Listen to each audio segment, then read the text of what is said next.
got a text message after my first foray into trying to do some more cinematic type clips. Right. And my man Stolen Drum said, hey, he said, that color correction kicking your ass, huh? Yeah, that sounds like me. I love it though. I love it because we've been able to build that rapport over time, and not a lot of people are able to kind of give that honest feedback without feeling like, you know, how's this person going to take it? But because of that, man, you've helped me elevate my live stream game. You got me thinking about things that I used to like not really care about as a producer. And it got to a point where it's like, that's just not a good enough excuse anymore. I feel that, man. You know what I mean? So let's start there. What kind of, well, first of all, please introduce yourself to the people, because we've done an interview before on this channel, and you guys can definitely see that. I'll put it in the description after this. But just for those who may or may not have been exposed to the experience of Stolen Drums all the way around, who are you and what do you do? I'm a dad and a husband and a fucking nerd, first and foremost. Having to be in this music space, producer, I guess, but you know, I'm really just an experimenter, I guess. You know, curator, community member, sound designer, whatever. All of the hyphens and slashes, but in a nutshell, I'm just a geek that loves music very much and is blessed to be able to do it for money and feed my family. That part, the blessed for doing it for money, sometimes is hard. It's hard to keep at the forefront, especially I guess the more money you make, the more you get involved in the day-to-day operations. It feels like sometimes it's really easy to get disconnected from there, especially when you have a community as well that reminds you of your value. Those very core values matter, man. And I think it's interesting to hear you start off saying, I'm a father first. Yeah, man. What's the value of making sure that's at the forefront as you introduce yourself? Because it's human shit first before anything else. And I think as far as human stuff is concerned, that's at the top of my list. I feel that. So what are we here for today, Stolen? Chopping it up, man. Hanging out real. with my brother Curtis, you know, talking about music and video stuff and life and this new pack and all of the good things, man. Yes. So first and foremost, what you sipping on over there? What you got? Uncle Nearest, 18. Hold on. Uncle Nearest. I got Uncle Nearest, 1884. And what's the story behind Uncle Nearest? What is it? 1884? Yeah. There's a couple variations. Okay. 1884 is the one I got today. But so Uncle Nearest, black owned, black woman owned, which is tight. The story behind Uncle Nearest is the person Uncle Nearest taught Jack Daniels how to distill whiskey. And wow. That's how we got Jack Daniels. So, you know, once I found that out, then say less. Oh, yeah, that's all I was on. Okay. So I put all my Japanese whiskey down and all my cool fly shit away. And that's what I drink. Yeah, meanwhile, I got green tea. You feel me? It's in a cup. There you go. You feel me? Like it gets hot. It gets hot when you warm it up, and then it get cold when you trying to set up a stream. Okay. You talking.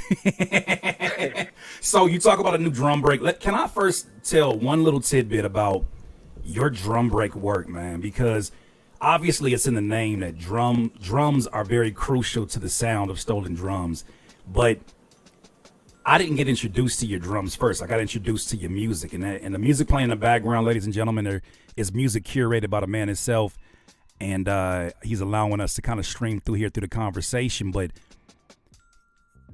this man makes life music, human music that I have memories attached to, and we talked about that. Sometimes I feel like I have a personal connection with my own music, but I don't always see if that gets created for other people, right? I know where I was at when I made certain beats, yada, yada, yada. But with your music, there's certain beats like Footwork that really reminds me of taking my son to daycare for the first time in the mornings. because that's all we used to bang out. Like it was a 5 to 7 minute drive. It was a lot of traffic, and soon as I get in the car, he didn't say anything, but he kind of just he knows what's gonna happen, and it just sets the tone for the day. And as hyped up as my music, personally, as Curtis King is, people are probably surprised that I'm like, the stuff I listen to is the stuff like we're listening to right now. Like, I know I'm old school with me using Pandora still, but like I'll use Pandora and I'll have channels. Yours is one of the channels that I listen to the most. Of course, Dilla.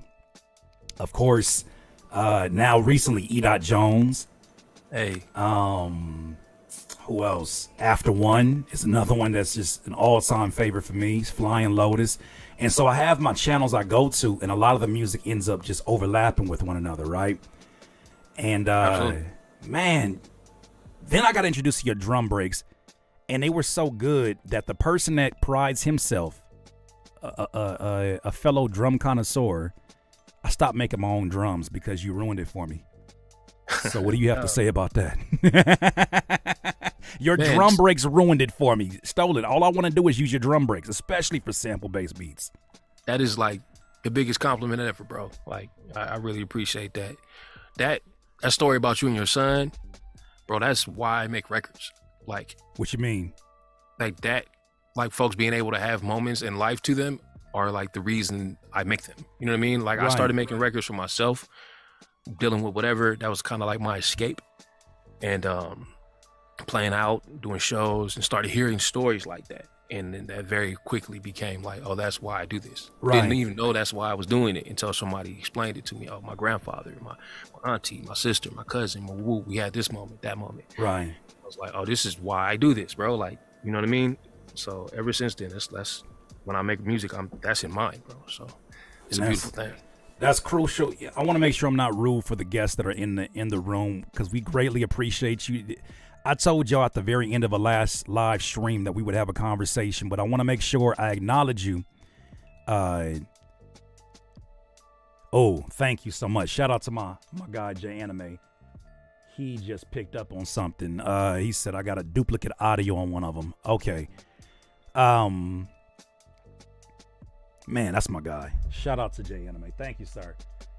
So, you're good, but let me go ahead and fix this audio.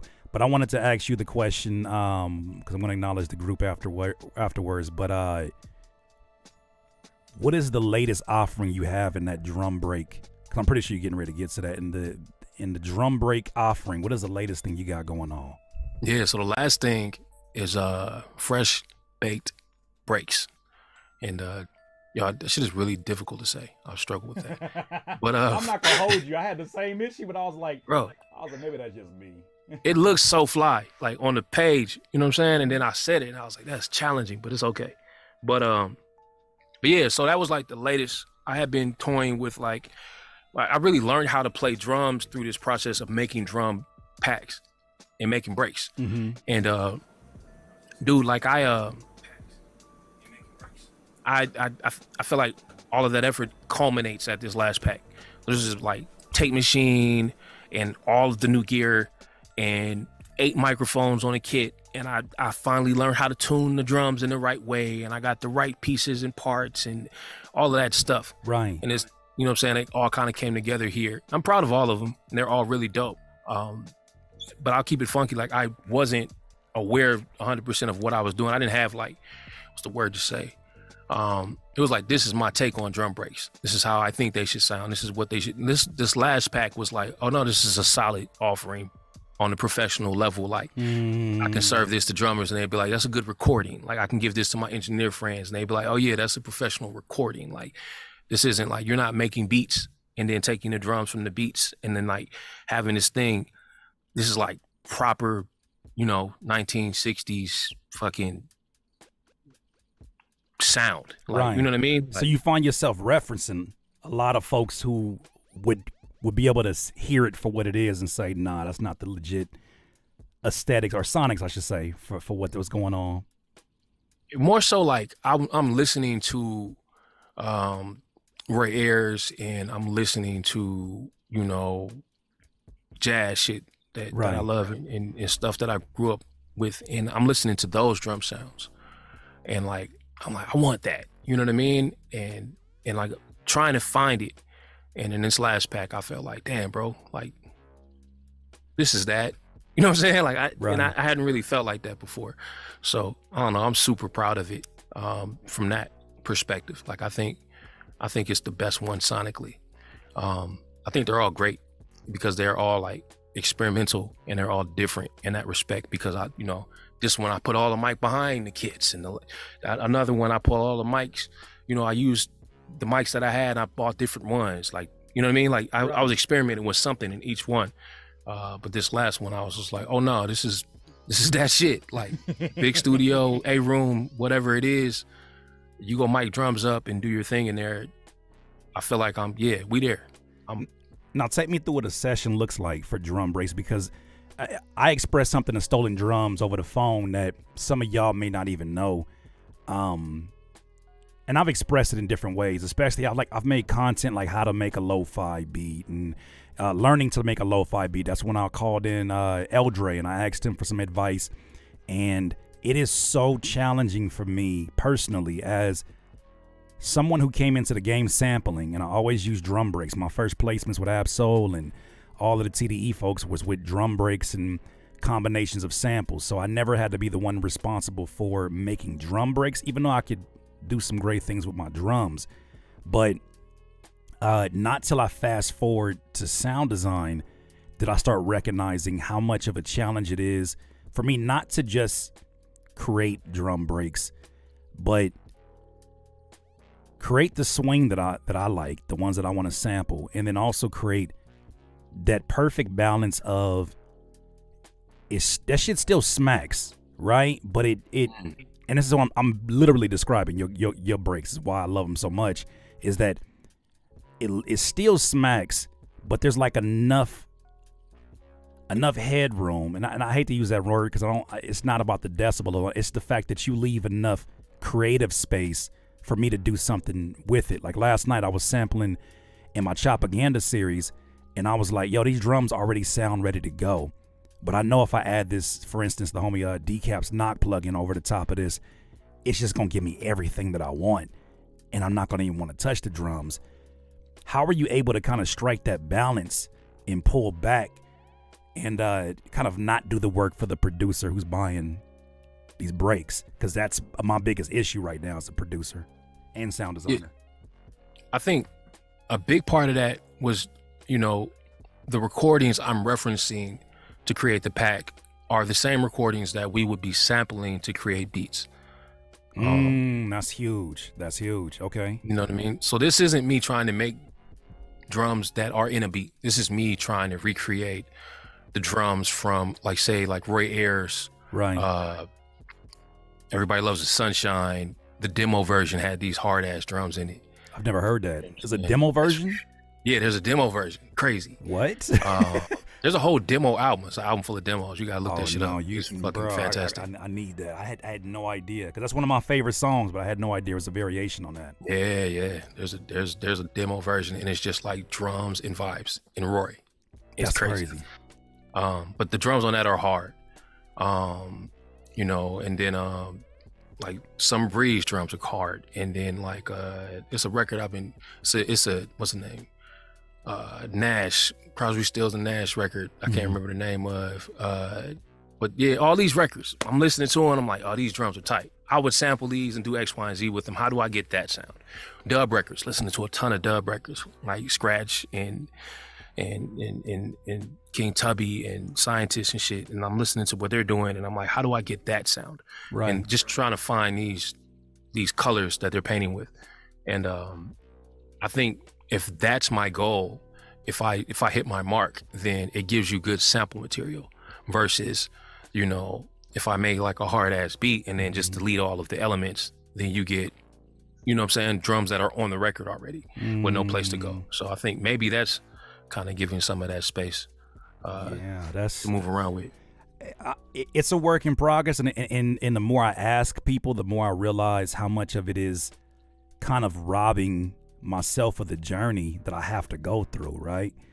Got to be able to sit through and like you said, you're sitting down with different pieces of hardware. You're listening to these records intently. You're going back to some. You're seeing how do these snare levels match up. I'm pretty sure even like it's funny in this context, but like pocket watching the drummer, right? To an extent, because so yeah, how does that go? Because I mean, were you a drummer before? Nah, but on my MPC I was. You know what I'm saying? Wait. You've never been a drummer before? Nah, I played MPC. I played snare in like 6th grade, but on the MP is where I got my pocket. Wow. So I'm just trying to, you know, I'm taking that and extrapolating from that point on. So there's a certain groove and feel that I like just based on that. And then there's certain records that I like, but I won't just play over what somebody else is doing. I'll still like, okay, how would that move in a context of some shit I like? You know what I mean? So I'm still imparting my own little pocket in that way. But the sonics is the thing, man. Like when I listen, there's this cat named Little Beaver, which is wild. Little Beaver is the GOAT. He made these old records, and you will hear Sly, and you will hear Stevie, and you will hear, it's like so many influences, man. What's my man with the guitar that's cold as hell? Benson. You know what I'm saying? Like you will hear all of these different influences like in his music. And I don't know who influenced who. They're all running around at the same time making songs and shit. Right. But I'm listening to Lil Beaver and I'm like, yo, what the fuck did he do to get that tone? Because all his shit hits tape, but it hits it too hard and it sounds like it's over biased and it has like this crunch to it. And I'm like, what did you do? So like, I'm chasing that type of stuff. And because I make drum kits, I get a little bit of money back from them and I just reinvest that shit into gear to get to this sound that I'm looking for. So like somewhere in between Scientist, you know, meets the Uptown Rockers or whatever. Right. King Tubby meets the Uptown Rockers and fucking Little Beaver, you know, I Can Dig It Baby is like the ideal sound. And then Marvin Gaye, you know what I'm saying, was not Trouble Man, the other joint that he did for his wife. But somewhere in that category of records is like my ideal drum sound. And I'm just chasing that shit. It's like the golden unicorn. I'm chasing that motherfucker. Here's the issue I deal with, especially because I'm getting ready to work on some drum breaks.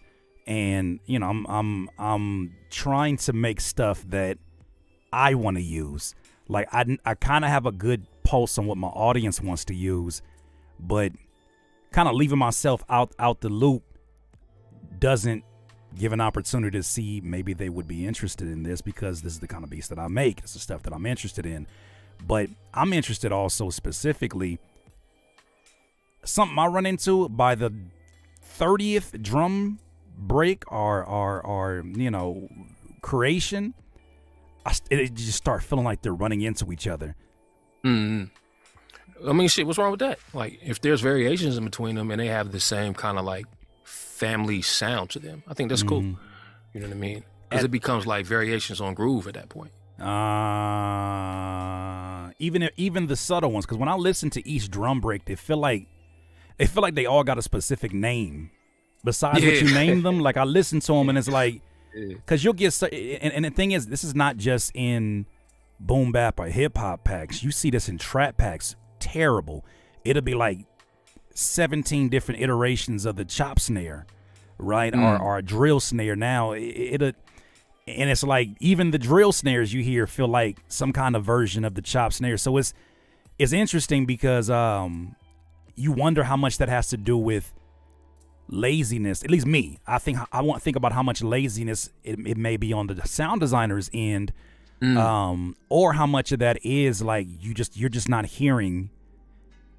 Your ears are not mature enough to hear that these differences are differences that will make differences. But that's something I never listened to your drum breaks and felt like this whole thing was an album.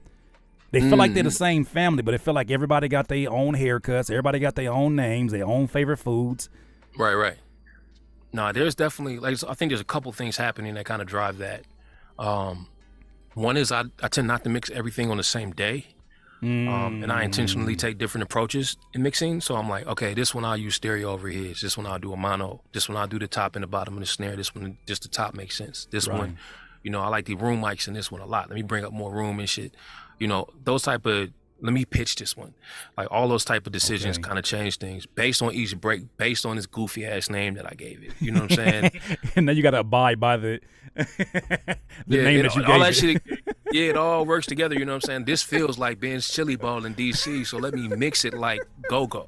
You know what I'm saying? Because Go-Go was the reference from this. This gives me that energy. Got it. This sounds like some Rastafari shit, and you know what I mean. This is name my dreads are under my mattress, so let me make sure I know that break very well. Yes, I know that one.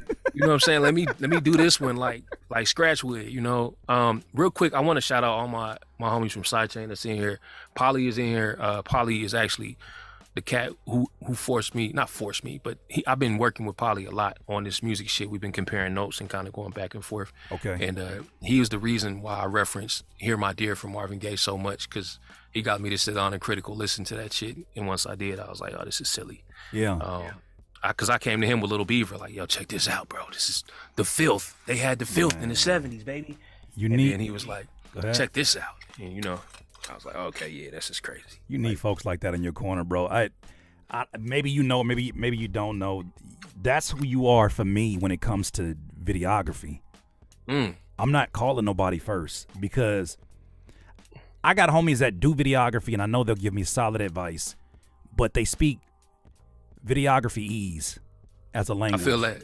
And you do too, but you have a way that's like, nah, bro. You don't even need all that shit. Get this, boop, get this, boop, get this, boom, boom, boom. Put that with the little softbox. You know what I'm saying? Like the way you'll describe it for me is like very much on, like it's an understanding that makes me feel comfortable with my purchase and not like, damn, am I gonna be able to call them after I buy this type of thing? So it's interesting to hear you, but those references are important. And since you acknowledge Sidechain, I gotta make sure I gotta acknowledge my folks in here. All of my moderators, what's going on with you, Tyra? What's going on with you, Viral Beats, Critical Sound? I see a lot of Sidechain in a building. Okay, Yeah, man, Sidechain gang, baby. Okay. Don't play. HCC, what's the deal, bro? Neelock. We got some what you call it? We got some infiltrators from the Sidechain that came over here to the Patreon because I brought your name up and two heads popped up, Neelock and the homie Bayer. Bro, Neelock is a vet. Neelock is a Controllerize head. You feel what I'm saying? Explain all of the communities. What is called Controllerize for those who don't know?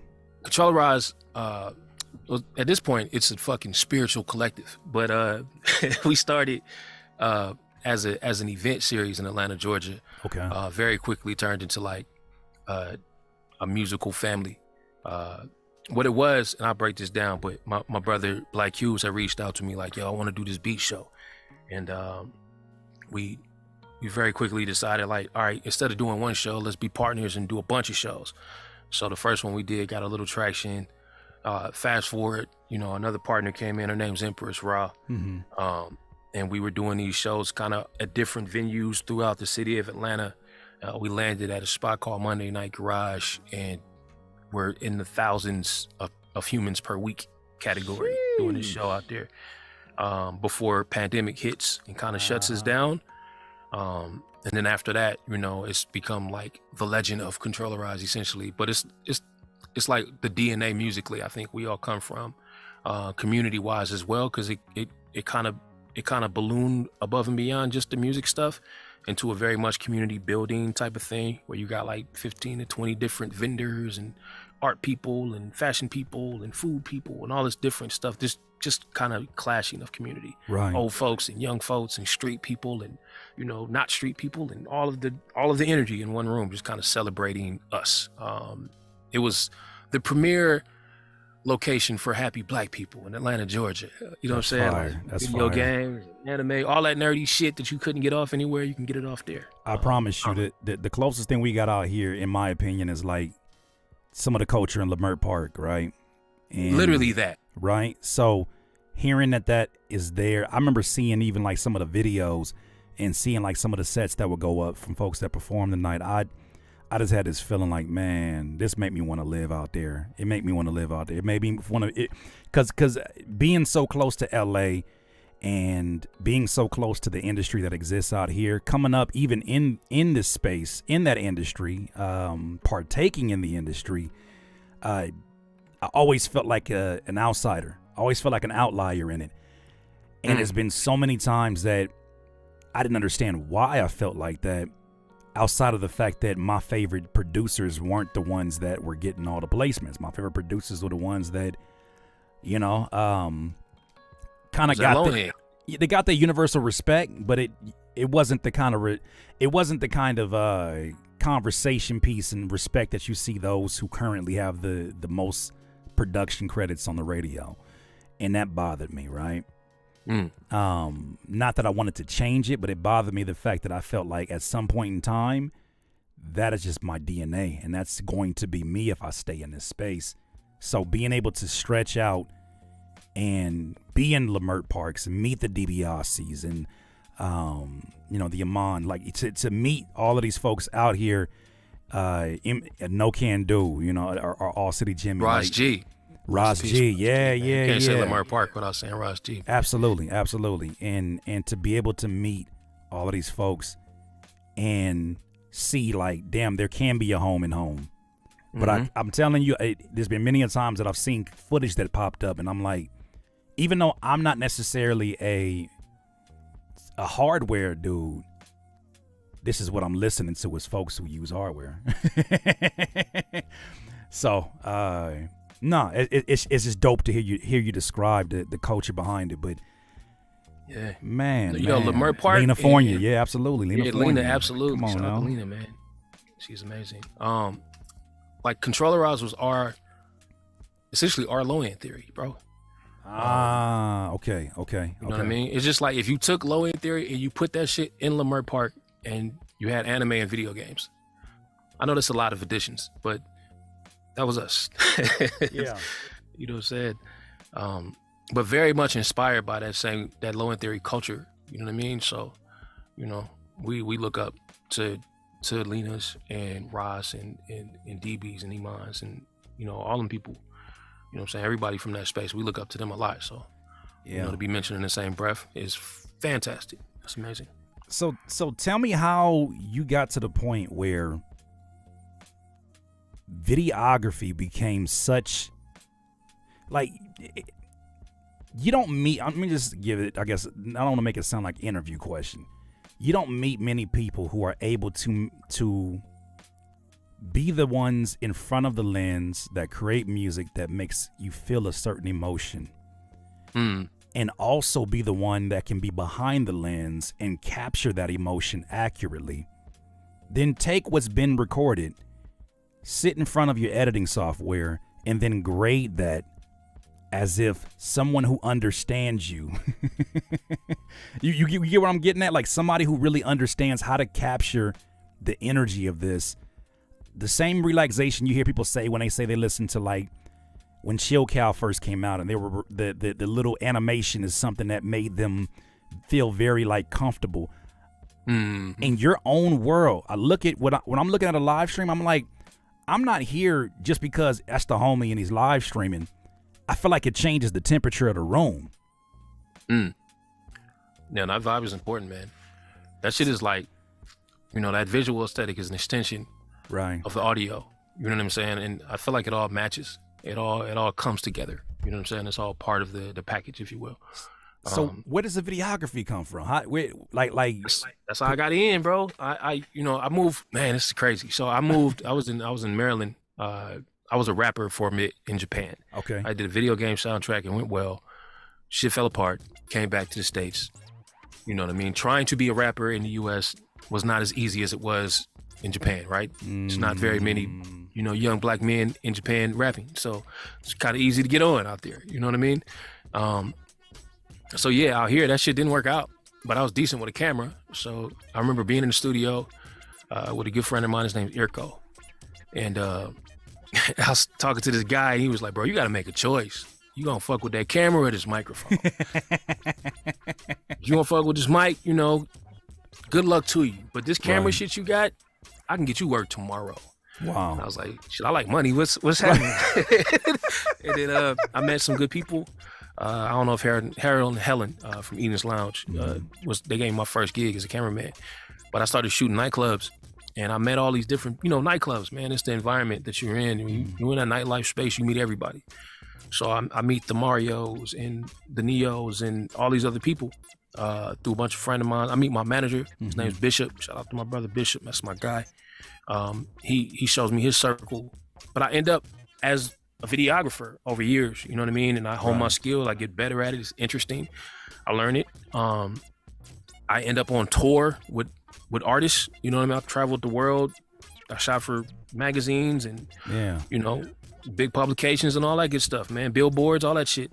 Yeah. So that's how I got to Atlanta. When I got here, that's what I was doing. You know, I met everybody like that.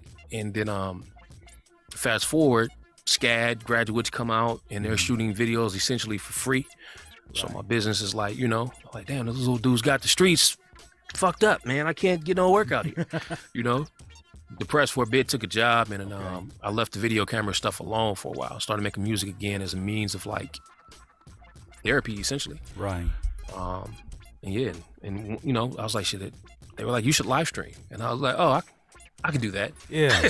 Well, you mind if I I rewind? know my way around again. You mind if I rewind back just a little bit, because I was leading that question into something else, because I've always had a passion for storytelling first, right?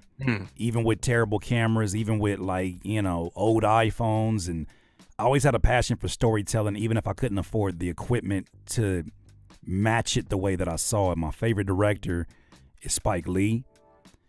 And I remember as a kid recognizing that this angle or what's happening in this is so different from everything else. As a kid recognizing that something feels special about this, and knowing how, you know, he would take the actor, put him on top of the wheels, and then, you know, his signature shot where he's like, you know, Spike Lee shot, right, where they're going around a city and it looks like they're just skating, just flowing.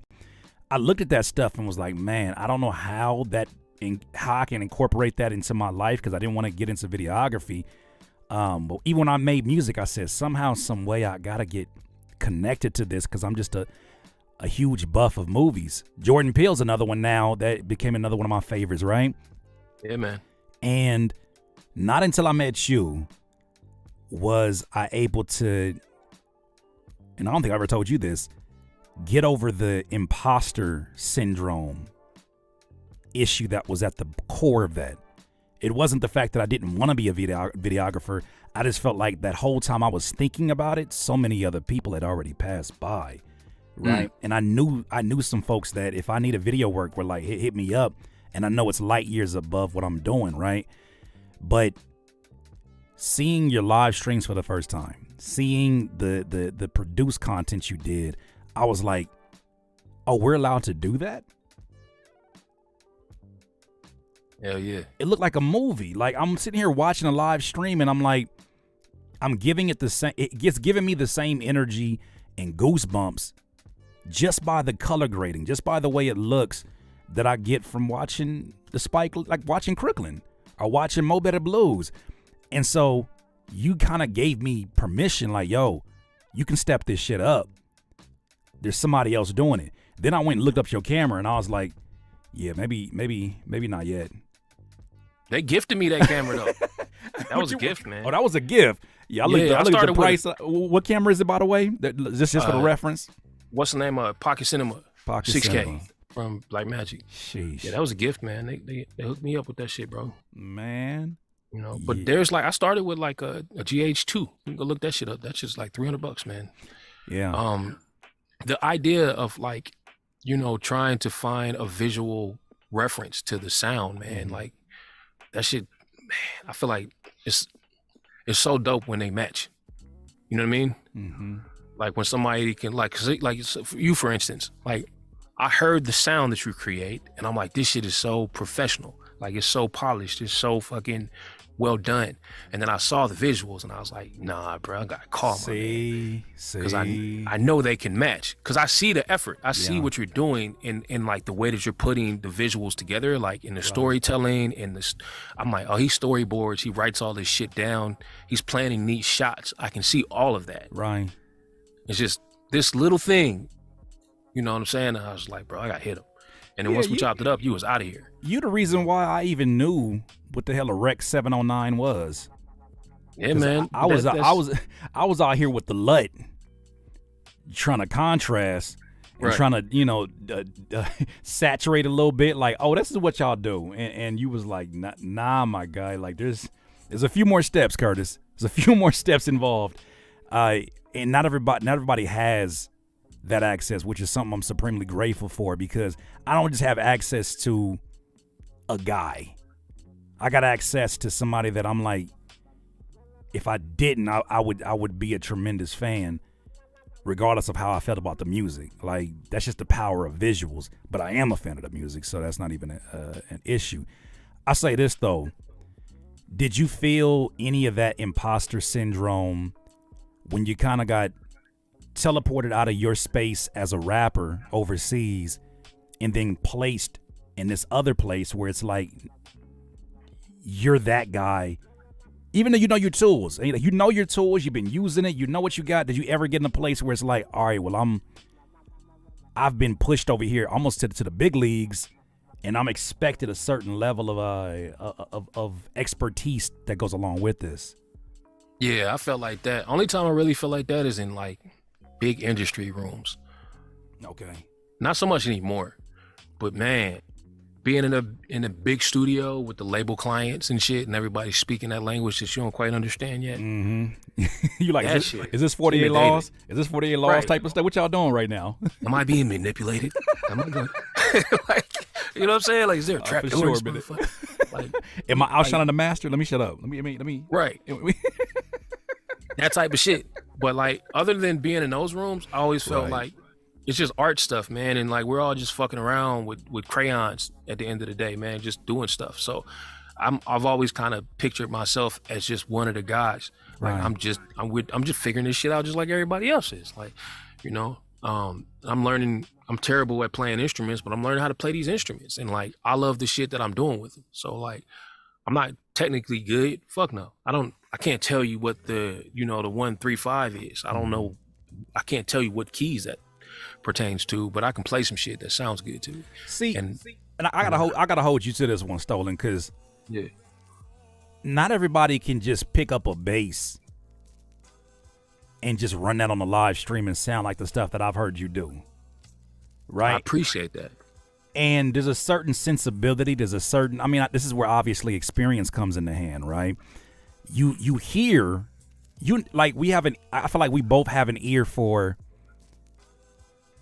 okay, that's probably a really great bass riff. Even if I don't know bass, I know that's a good one. And you know another one that's like, yeah, you just riding that root note right now, which ain't nothing wrong with it, but we know what's happening right there. Mm-hmm. You though have that musician sensibility, which is why like it was such a surprise to hear you say that you didn't start off as a traditional drummer, right? Obviously you did come through with the MPC, but Yeah, man. hearing that is like it's crazy and it's inspiring for me, because I didn't come from any traditional music theory, any traditional piano playing. So it's like I am feeling my way through. Even now at 38, 20 years deep into this, I'm still I still feel like that kid that was on a PlayStation playing MTV Music Generator. You know what I'm saying? Trying to figure out like, damn, like how do I get this out of the PlayStation into my Dell computer? Mm-hmm. And I use that same sensibility when I'm sitting here with a plug-in, and I'm like, how do I get that into the drums without taking that out? That kind of like, to me, that's part of the enjoyment it is for me. That's So, the thing. Yeah. That's the whole thing. Is fucking feeling around in the dark until some shit comes together. That's great. You know what I mean? That's the fucking journey. Like, you know what I mean? Finding a new thing. Like, oh shit, that works. I didn't even know I could do that. Yeah. You feel like, as soon as you feel like you know some shit, and then you find a new thing that works, that ain't supposed to work according to your rules. It's like, wow. You know what I mean? Those are the moments that are beautiful to me. I say I'm terrible at playing because I'm not a session player. I've had a couple sessions with session players, and they let me know. No, not one of us. Ain't nothing like one of those where you like, oh, y'all play in here, huh? These niggas, I played with this nigga, him, played with Kendrick on this album, on that album, whoop, whoop, whoop, yada yada. What you got, Stolen? You want to play a little something? Stolen, you got something you want to play right now? Bro, I sent them some drums. They was like, "What are these?" And I was like, "They're mine." This is what I do. And it was like, I don't understand that shit. And I was like, I bet you don't. Yeah. You know, but I love that because like I understood it and Yeah. I knew that shit was tight that I was sending them, and like they didn't understand it. And I'm like, this is the thing that happens. Like it's tight to you and they don't see it yet. And like now, you know what I'm saying? Like that's how I know I got some shit. I know this is great. When you get that moment where you're like, no, this is hard, and I know it's hard, and they don't understand it. You know what I'm saying? Yeah. And I'm like, I'm doing some shit that you're gonna be doing in a minute. See, I know that sounds wild cocky. No, it But- does. You know why? You know why? It's You know why it doesn't? Because I know Right. also the power of community. And when you know that you're not the only one out here talking crazy, whatever crazy is, we're putting crazy in quotation marks, right? Because I don't hear crazy when I hear that. I hear I'm standing on that because I know I'm not the only one. It's Big facts. It's a challenge, right? Because I mean, and I want you to talk about sidechain. I want you to talk about the how much of a role they play in that, because it's like even for the time period that DiBiase had that I was involved doing, like I was just any other producer. I was like, I need to get back to chopping samples because I miss it. Like the trap beats, all of the stuff is dope, but I started off as a sample-based producer. That's how I got my first Kendrick and Ab Soul placements. That's how I got the attention of Murs and all the folks I work with. But it only was because of my sample-based stuff, and I tailored off because I wanted to expand. I was told by Murs himself, he was like, look, be careful when building your empire off of sample-based music. You heard it from me myself. And I was like, it's so crazy for you to say that, because he got classic albums with Ninth Wonder, right? And they're all sample based. But he told me that at a fairly young age, and that was always in the back of my mind. Okay, let's figure out some other things. But in the process of figuring out other things, that journey led me, just like anybody else, it led me off path and back on the path, and eventually back home now. But so much of the stuff I learned, I want to keep. And some of it I don't. Like, I want to unlearn it, Stolen. You know what I mean? I feel that. Bro, I feel like in the ideal situation, like you still chase samples. Like I know, like I'm exploring musicality and shit, and I'm fucking with different instruments and whatnot. Right. But at the center of all that stuff is still the same sample material, bro. Like I'm still listening to the same records, and I'm just listening. Instead of chopping them up, I'm like, yo, what was that chord progression? What did you do with that bass? How did those drums? How did you mic that shit? What amp did you use? What preamp? What compressor? What motherfucking board? Like, you know what I'm saying? I'm dissecting them shits in that way now, sonically. Okay. And still playing the same game. You know what I mean? Even if everything is quote unquote played in, or you know, even if everything is composed, as they say. Right. You know what I mean? I'm still chopping records up, just in a different way.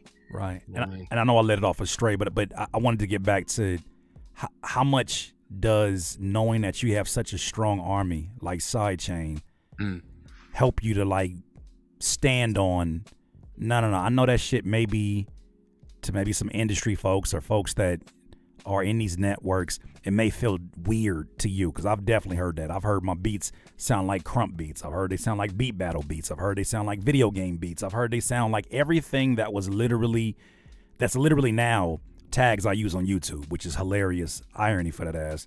Right. But that's the separating factor. And sometimes I think because there's like people view music and the industry and the business of it in like major league, minor leagues, I don't. But because people don't see the independent as its own ecosystem, its own entity, I feel like a lot of that elitism and a lot of that, no, that's not industry standard conversation kind of comes into play when folks don't allow folks to just coexist and do what they do. But how much does community help you stand on these things? Community gives you a foundation of strength. Like, I'm kind of trying to see if I can. So, like, all right, when I came to Atlanta from Maryland, and when I came from Maryland, I had these shoes I used to wear, and these jeans I used to rock, and these frames I liked a lot, and this pea coat. You feel what I'm saying? My brother, Jason Fox, he had a company called I Rock Fox. He made super fly ass shirts and hoodies and shit. Right. So I had, you know what I'm saying? I remember I was walking around and they was like, this nigga is fly. But Maryland gave me that. You know what I'm saying? Running around in Baltimore gave me that. I didn't have that. I'm fly. Fuck that. But Maryland gave me the stuff that I was wearing at that exact Own that. moment. You got to own that. That's yours. Damn it, they said it. Right. But you know what I'm saying? Like Maryland gave me that. Okay. You know what I mean? Maryland gave me fashion. And that community out there that I was running around with just happened to be a bunch of young fly dudes. So that way when I was moving around, that translated. Now in Atlanta, they was looking at my clothes like, what do you have on even? You know what I'm saying? But I knew I was fresh because Baltimore said I was fresh. Right. And this is the same thing that happens musically. Like I'm making statements with these drums and I'm sending them over to session players who play in sessions with whoever, but their community isn't my community. I come from a very, you know what I'm saying, how you say, heavy lineage of beat heads, you know what I mean, that start at Madlib, Dillas, and things, and shit. If we want to go back, Pete's and things of that nature, and go the whole way up to DiBiase's and Imans and all of that. So coming from that community and being somebody who was really heavily invested in it and been running around in it and then traveled the world with my friends in it. Yeah. When folks say some shit like, yo, I don't fucking understand these drums. I'm like, I bet the fuck you don't. Yeah. You know, you live over here. They live over there. Do you we feel speak in two different languages, you know? Do you feel a certain empowerment now when you hear that? Because I'm assuming at one point in time it's like, I guess when you're younger, you want to fix those things that people say. And maybe that's a personality thing. Maybe that's just me, but I know with me, they used to tell me like they didn't have the right words. I never forget I was in a beat battle and one of these judges said, this shit sounds too piano-y. I was like, nigga, what? What does that even mean? Yeah, that's crazy. Yeah. And another homie was like, yeah, that shit sounds piano. It sounds video gamey. I said, well, I made it on a video game called MTV Music Generator. So like, what do you mean? And it frustrated me for years until I recognized that they're literally giving me the DNA of my sound. Right. I just couldn't see that. And I didn't have a lot of people that sounded like, quote unquote, like me. And that's not even trying to be on some cocky, because it wasn't cocky. It was literally from a place of insecurity. Like, do I need to conform? But bro, my conforming wouldn't conform. I would try to make these beats. Like, it's clean. It's funny to hear you say, like, you know, you like the cleanliness in my sound. And I admire that shit, bro. Like, I appreciate that, but it's so wild to hear you say that, because the folks that I was running around with in the industry, and mind you, like I've some of my friends, like my real friends, is the homies like Willie B and Siege Monstrosity, and folks that have been heavyweights out here, DiBiase as well. Like we've had many of battles and beat battles and Red Bull Big Tunes and all that good stuff, but not them necessarily, but folks in the industry that are more so about the radio records. They looked at me like, the drums are too swingy. You need to quantize those up. I don't know. It's just too many instruments, and I tried to morph myself into it at a younger age, and it wasn't so much I found myself just hating the beats. I found myself hating myself. And maybe that's a strong word. Maybe hate is a strong word, but that's how I felt in the moment. Was like, I just feel like a part of my soul is being ripped out the more function beats that I make. Yeah, you feel like you folded, like you gave in. Yeah, it folded in the name of what? And right. And when my homies that are on the side of get your paper, we get it, you got to get in before you can start changing things, they encouraged it even if they didn't understand it. And it was like, damn, it kind of leaves me right in the middle where I'm not industry enough for industry, and now the sound is too polished for the beat heads. That's interesting, man. Yeah, I feel like there's this. So like, and we had this conversation before, right? Where I felt like, you know, you got this understanding of industry. You have this understanding of quote unquote the rules, right? And you have this struggle with said rules, right? Like, am I conforming too much? Am I me enough? You know what I mean? And I have this struggle where like, I'm so fucking artistic, it's a fault. And where I'm like, I'm so far away from the rules that I just do weirdo shit. And then like people don't even like, what are you doing, bro? Like that's that's more of the conversations I'm getting. Like, what the fuck are you doing? And it'll make sense later. Like, I end up in that space a lot. So like, I don't know, man. Like when I heard the sound that you made, it was more so like, this takes a certain amount of technical prowess to create. Like I'm hearing things I don't know how to do. You feel what I'm saying? And I think that's where that admiration was coming from. I was like, damn, this dude's mixes are fantastic. Like, I don't know how to get this level of separation and this level of clarity and this level of clean. I don't have the tools to do such a thing. And stole it on the opposite side. Here I am looking at you like he knows how to tell. He knows the perfect place to tailor back the drums and still smack. Like I'm listening to it and I'm like, I feel like when they, like my mama used to say, boy, you heavy-handed. Pick up an egg, you probably break the egg in your palm, even though that's impossible. You probably break the egg in your palm because I'm heavy-handed. And I feel like that heavy-handedness finds its way into the sound of my music. And I don't want anybody to get the wrong idea that I don't like the sound of my music. Somebody said that's part of your signature. And I get that. I get that. But what I'm saying is that no longer serves the person behind Curtis King, the human being behind Curtis King, because I'm recognizing there's a disconnect between the things that I'm listening to and the things that I make.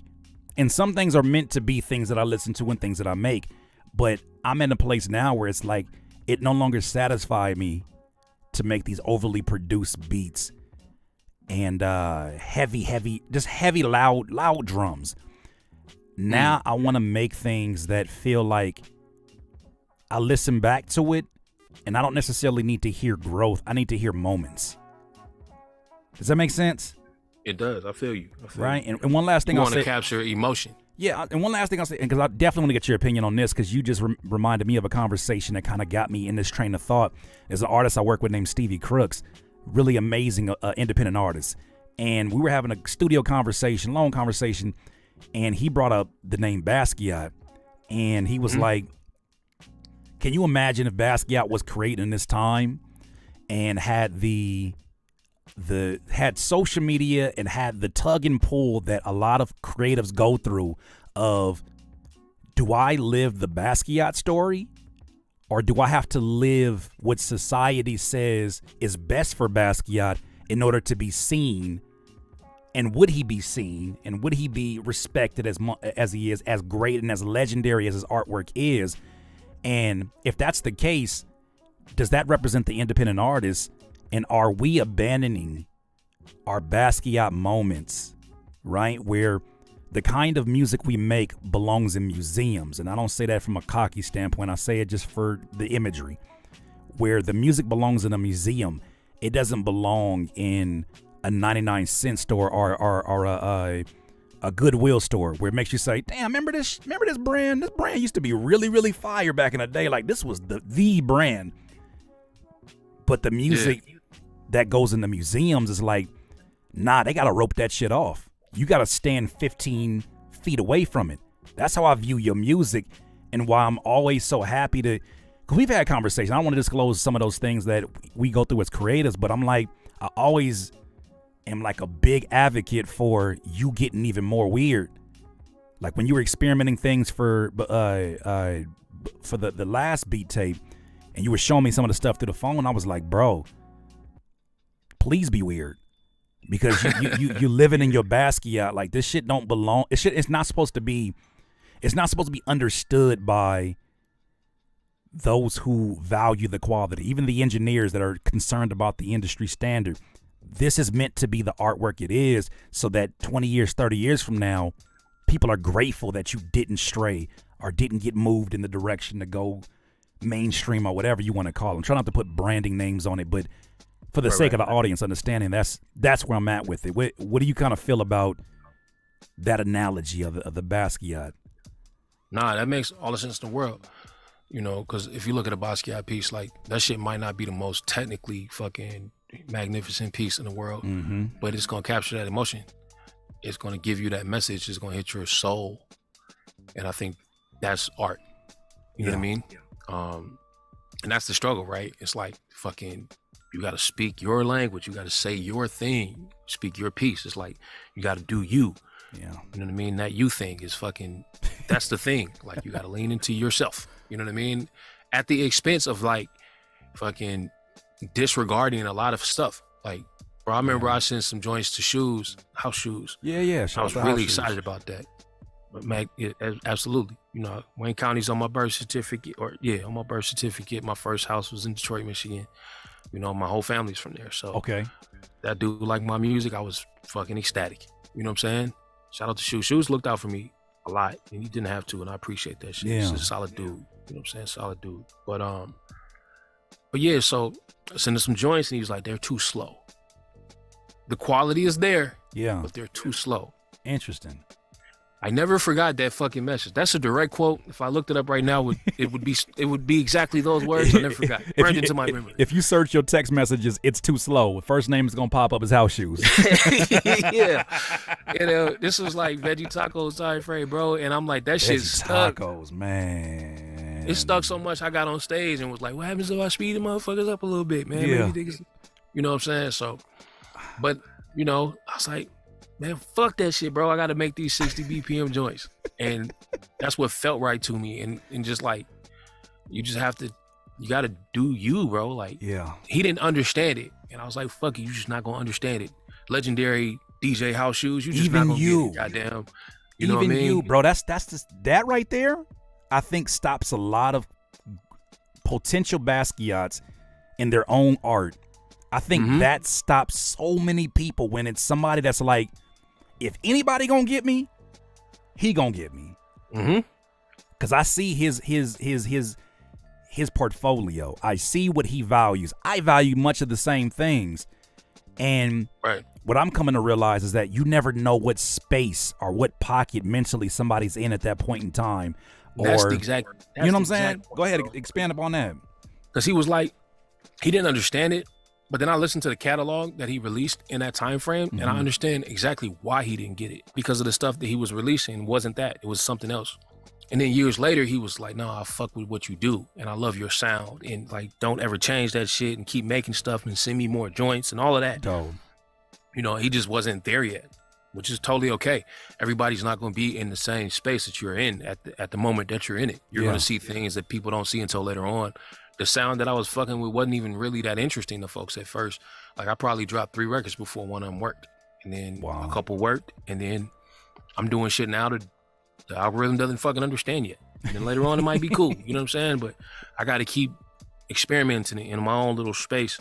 Even though folks are saying, like, give me more veggie tacos. I'm like, I can't. I got to do this weirdo shit. Yeah. I have to. I have to be over here doing this other thing. You know what I mean? Like, yeah. How you balance that, though, bro? Like, because a lot of, like, let me not say a lot of people. I myself have taken my audience through a lot of different transitions, and I'm grateful to God that I have open-minded creatives. Not everybody, but when you take them through all of these different transitions, I'll give you an example of somebody that I'm just a listener of, I'm a fan of, Currency.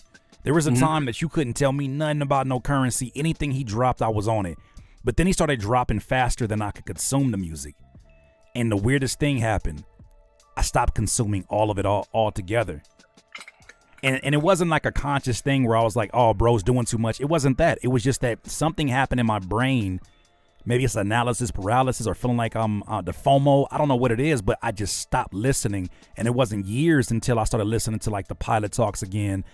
And I wonder about that same thing in the form of content, because I definitely want to start getting into this social media content conversation with you.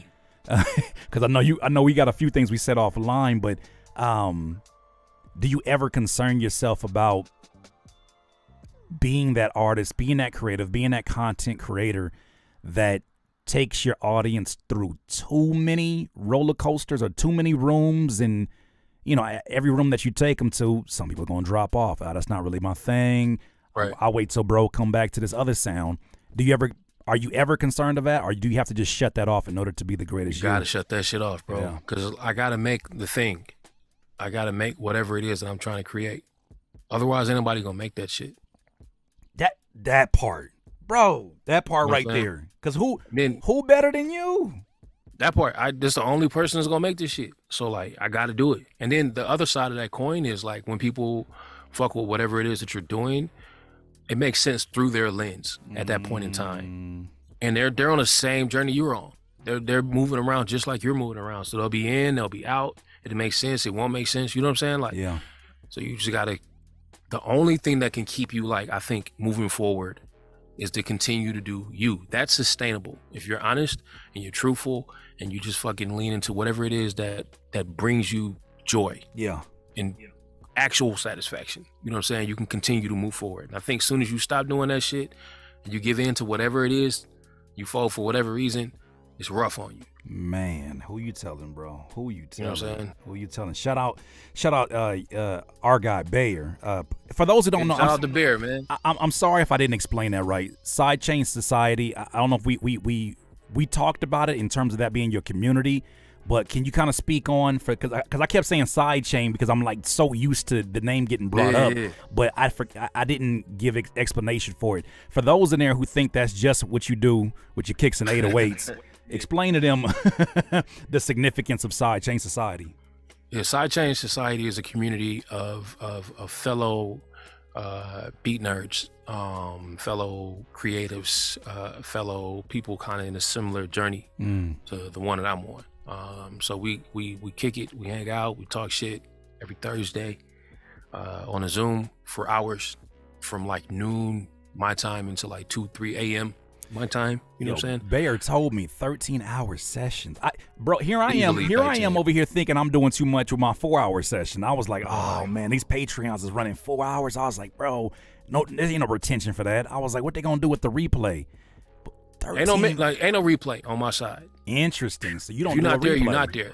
Cause this shit is the barbershop, bro. Like, you know what I'm saying? I open shop at fucking 12 o'clock and we just kick it in there all day. Yeah. And I do that shit once a week. I'm tired on Fridays, but whatever. Like, it's worth it to me. You know what I'm saying? I'm in there until everybody plays their shit. Yeah. Period. So everybody play a couple minutes of joints. I'm in there until everybody plays their shit. They're intermissions at this point because we talk a lot about life and shit. There's a bunch of guys. And motherfuckers look out for each other and we want to see each other win. That's fine. And it very quickly turned from this like kind of like producer thing to this family thing. Now it's like, bro, you got the job. Goddamn, let's pour a shot, baby. Like, you got the job. You know what I'm saying? Or, oh, my man needs X, Y, and Z. Let's fucking pull together and get him that shit. Like, I love that. It's family at this point. It's a fucking beautiful community, man. I can't really put that shit into words. I would be doing it a disservice by trying to explain it. But in a nutshell, it's a community of fucking really cool ass people. And we're all nerds and we love this beat shit. Can I give you a confession about Sidechain Society? What's happening? You gave me an invitation a long time ago. Yeah. I've been nervous as hell to join because I'm a Fruity Loops producer. FL Studio. We don't say Fruity Loops no more. That's now officially because I said it. It's a slur. You don't do that. We don't do that. That is a DAW slur. Hey, what if you used it though? What if you used it when it was Fruity Loops? We're not gonna turn we're not gonna turn Fruity Loops into the new nigga. Like, we're not gonna do that. That's what we're not gonna do. Like, we're not gonna repurpose it. It's a term of endearment. No, we're not. What's good, my Fruity? Like, no, we're not doing that. With, you know what I'm saying? But I say that to say I felt a little bit of insecurity, and not that they would like. Everybody I've met from Sidechain Society has been stand up, has been like solid dudes, and it's funny because a lot of them, to me, in their own way, kind of like are a reflection of the energy I get from you when we talk. So even I talked to Bayer yesterday for a few hours, and just great human beings. And ironically, he had some whiskey when I was talking to him too. So when you brought that up today, I was like, oh yeah, that's a family situation. So, but I personally was like, man, I've never really been a part of a community, and the first communities that I was a part of, quote unquote, was the ones that I started. And so the idea of coming in there, and I'm like, I remember I came into one meeting you guys had one time with one of the DAWs, I believe, DAW creators, and oh yeah, with Ableton when they was in Ableton, yeah. I felt out of there because I felt like out of place, not because of y'all, but because I was like my own insecurity, like, damn, I don't got no hardware. I got this MIDI controller in FL Studio, and Bayer the other day was like, nah, you gotta see it to understand it. See it that it's not what you thought it was. Yeah, that's a true story, man. That Ableton session was definitely an Ableton session. Like, you know what I'm saying? Basically, I set up AMAs, like channels for AMA with all the different companies I've worked with over years. So like Roland had a channel, Serato had a channel. Proper UAD. UAD is the most active channel, hands down by far, because my brother Polly is over there at UAD. But so this was an opportunity for companies to interact with the community direct without any kind of like filter or none of that shit. You know what I'm saying? And this was an opportunity for a community to connect with fucking industry in the same way, where people can get feedback. Hey, this sucks. Fix this shit. You know, whatever. And be able to talk to each other. But what you saw was Ableton's take on that. Ableton was like, we love that idea, but we want to get in the Zoom session and build with y'all directly, and we're willing to do, you know, XYZ and give discounts for folks that attend, yada yada. So I had to call the homies. I didn't want to like blast the shit out publicly, but I definitely called you and a couple other people that I thought would be, you know, good to have in the room. You know what I mean? In that situation. I'll tell you this, that they did more. And this is not me throwing shots at my own dog, because I've had a shaky relationship with ImageLine and FL Studio. I don't know if you ever seen a certain video out there where I did. I got my hands over my face, and you know, YouTube decided, hey, you know what? Let's make this bro's first 1 million viewed video. Right. Like, my guy, I got tutorials. I got really great quality tutorials we took our time on, but the one where I'm quote unquote, somebody left a comment before I had to block the comments. They told me to shut it down because people were putting links in there, but somebody was like, bro snitching on himself. You was a snitch. I'm like, That's applies. Hilarious. That applies as well. If I tell on myself, okay. But I've had a shaky relationship with them that ended up being, I was known for telling a story about how they reached out to me and basically told me that I was in a position to be sued if I did not show some kind of proof that the products that I was selling, courses and all the tutorials, was not actually my account.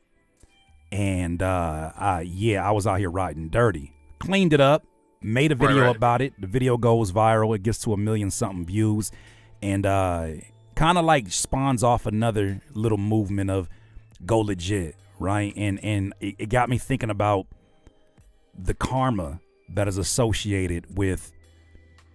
And I know this may be too much for some people because some folks is out here still riding dirty, but I really did turn around and recognize, like, damn, at that point in time that I was really pirating FL Studio, I also was mad at folks in the industry stealing my beats.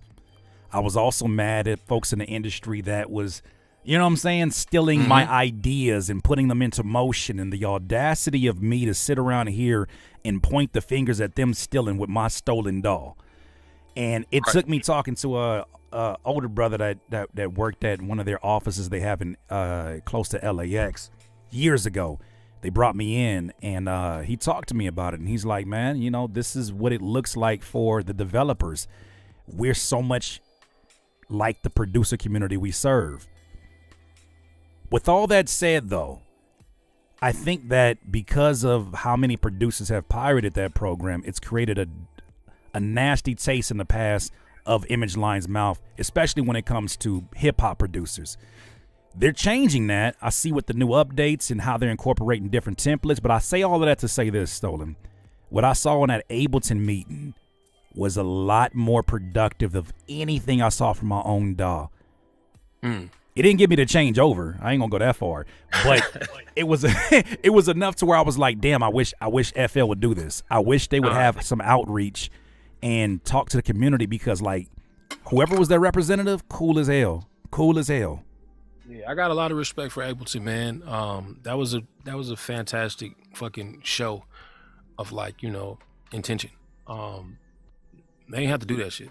Yeah. Like, there was no money exchange. I didn't fucking, you know what I'm saying? They just did that shit. Right. I told them about the situation. I was like, y'all can hop in this Discord and leave some comments. The homies would love that. And then they was just like, no, let's do this. And that was cool as fuck. You know what I mean? Didn't have to do that. Saved a lot of people a lot of money on top of that. That was fucking fantastic, man.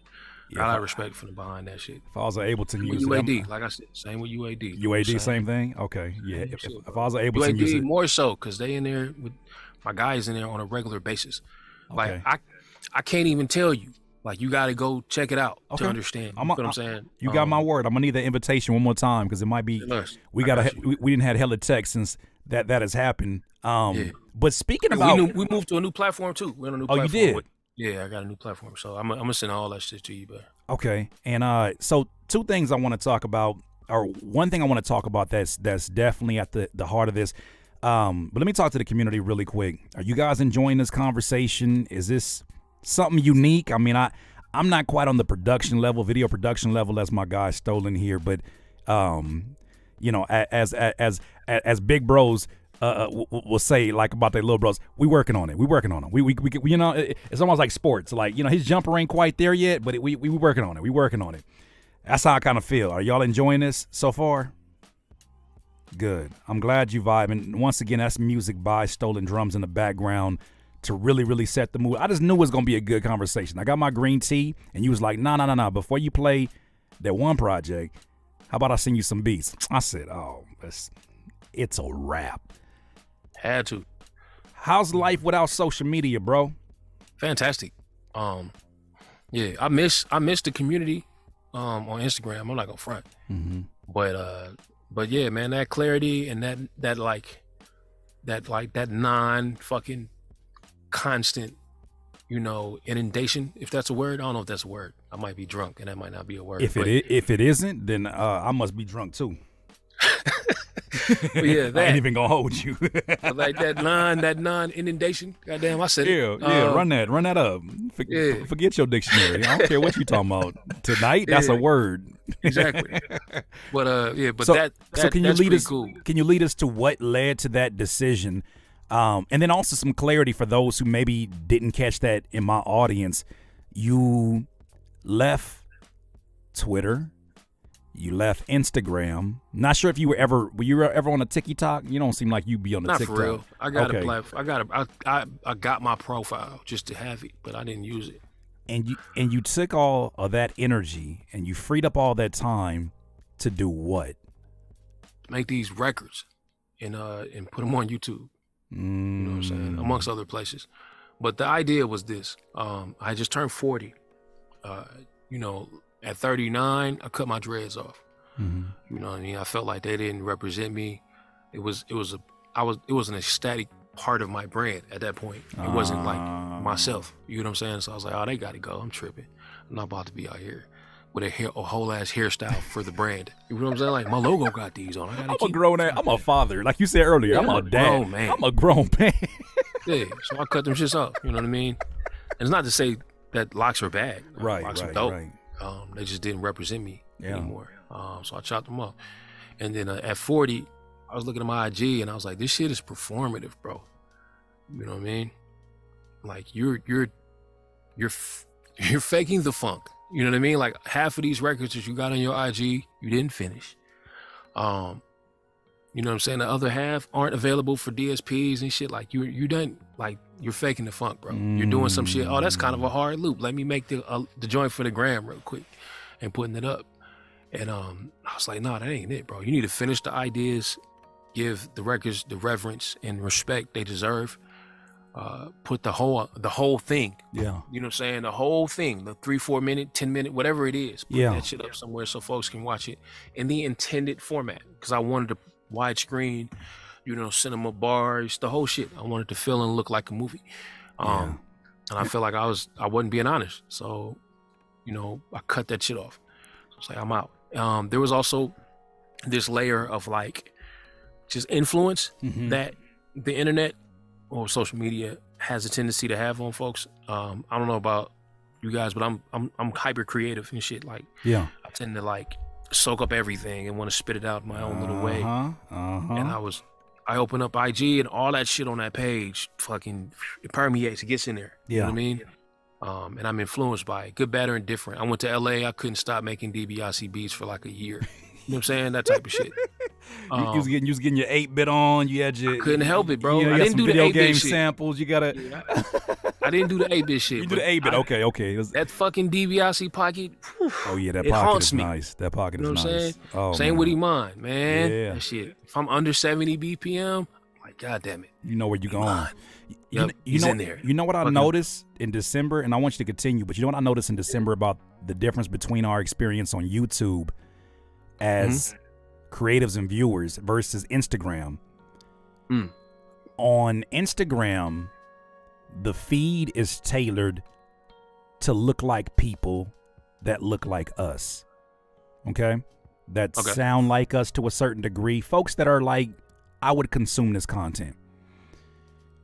The difference with YouTube is that it is a reflection of the things that we have spent the most time with in our actual interests. To give a further example, I take every December, every year, for the last few years, I take the entire month off to decompress, get away from social media, get away from everything, because I need to get back in touch with, what's going on with Dewan? Like, Dewan's been working for Curtis King the entire year. What's going on with you? Are you good? Where you at? What do we need to pivot on next year? And I noticed with YouTube, like, I started up a new YouTube just to be a viewer, just to kind of like, not even just study the algorithms or anything, but I had to notice it. And I found out 95% of the content I was creating, 98% of the content I was creating, I was consuming, wasn't production content. Yeah, man. You know what I'm saying? Like, it was entertainment. It was things that I found interest in. And what that did was, when I started, and I was watching shorts, what that did was it made my news feed now look like a reflection of my interests. And these interests are not necessarily folks that I'm in that think that they're in competition with me. They're not necessarily folks that are just like me. They're just things that I'm interested in. Mm-hmm. Which is why I prefer staying on YouTube. But I want you to continue where you're going with it, because I have to talk about why your decision influenced my decision. No, word up. No, that's like, was that inundation? Hear that word again. It's officially a word tonight. That shit better be a word, bro. If it's not a word, I'm gonna feel terrible. Like, I'm gonna look that shit up. If it's not a word, you ran that up. Ran that up. That word tonight is getting play. Man. All right, I can't be George Bush, baby. I got to, you know what I'm saying? That shit better be a word, bro. But fool me once. Right. Inundation. It's the inundation. Shit. But yeah, so, it's like so much stuff coming at you, man. Mm-hmm. And like, it's what the algorithm decides that you want to see. You're not asking for any of it. It's just like, this is what you want, bro. And you see it. And I was, for whatever reason, man, like seeing other folks kind of doing the same thing that I'm doing, just in different ways. It was in there. It was messing with me. Man. Yeah. So facts. I'm the same way. And they're making dope ass art. Like, that's the other thing too. Like, when I got on Instagram, and this could be me, and it could be like the way like the algorithm works or whatever. Not to say I'm early or early adopter or anything like that. But when I got on there, I didn't see too much in the way of beat videos. Right. It was kind of like a thing I just didn't find much of. Like, it wasn't a bunch of dudes in front of their PC pushing the pads. It just wasn't a thing. Fast forward 4 or 5 years, and I can't not see that shit, bro. So I'm like, if everybody's over here doing that, I'm about to go somewhere else and do that shit, bro. I don't want to be like everybody else. You know what I'm saying? I want to do my own thing. So that was another driver. And I didn't fucking understand the gravity of what I did until I did it. You know what I mean? Like, I tend to make these kind of like drastic decisions on my birthday. I just like, fuck it, I'm gonna just do it. If there's any day to do it, this is the day I'm gonna do it. This is the day to do it. Yeah, I get that. Once I got away from it and I put out a new product, I was like, I made this fucking fantastic break pack. I'm like, oh, this is the one. Yeah. Sent it out to the email list, put up all my shit, whoop, whoop, whoop, whoop. Then I was like, oh, I can't hear the music people make with it. Shit. I didn't think about that. That is important. Right. That's important. I'm like, damn, I'm never gonna hear them records. Fuck, I can't even talk to them people. And I was like, damn, you kind of fucked up. Like, you don't have access to that community anymore. Like, that whole ass community lives on Instagram. They don't live anywhere else. They're on that's the Instagram producer community. I was like, I done excommunicated myself from all these people. I fuck with them people. I like them people. You know what I'm saying? Yeah. So that was kind of the bummer about the situation. And then I had to weigh, like, do you want to have access to these other humans, which is very important, right? Or do you know what I'm saying, versus do you want to be influenced by this platform?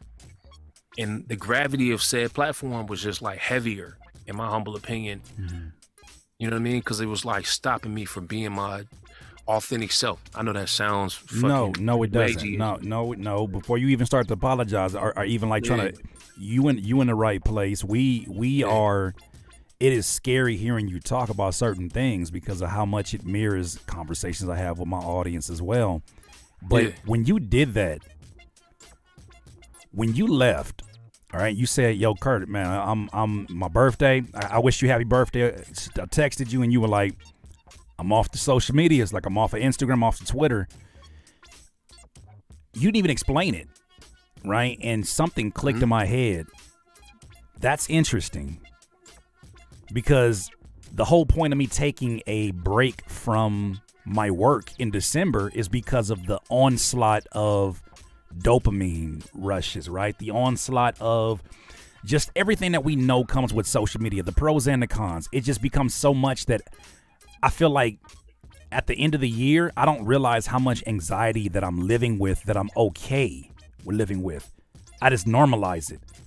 And it takes me just being still before I recognize that, damn, I've been grinding my teeth, clenching my fists, maneuvering at a certain frequency that just is not healthy, but in the name of living in 2022 and doing social media content, you just kind of like take the punches. And then I got to thinking, like, you started this rabbit hole, but this is where it landed me, and I want to get your thoughts on it. I asked myself a real ass question. I said, what am I on Instagram for? And I said, now I've predominantly created motivational vertical videos. I was like, okay, if it's just vertical videos, why not do it on YouTube? Okay, well, let's take that off the table. Twitter. Why do you have a Twitter account? Well, I want to share my thoughts in a moment. Well, why not share those thoughts on the community posts? YouTube has a place that's kind of like your Twitter. And you know what that all led me to, bro? Recognizing that I was on these social media platforms because they're name brands. It's real shit. It's the same mentality of, like, you know, when you was a kid and you know, your mom's probably trying to save on, like my mom's was trying to save on some money.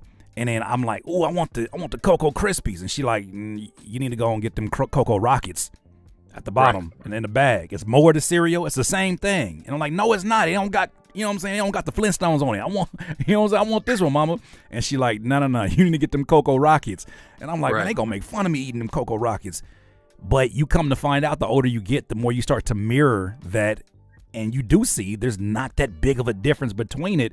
And it requires the same energy as anything. So I got to the point, Stolen, where I was like, how would my time look? How would my bottom line look? How would my life look?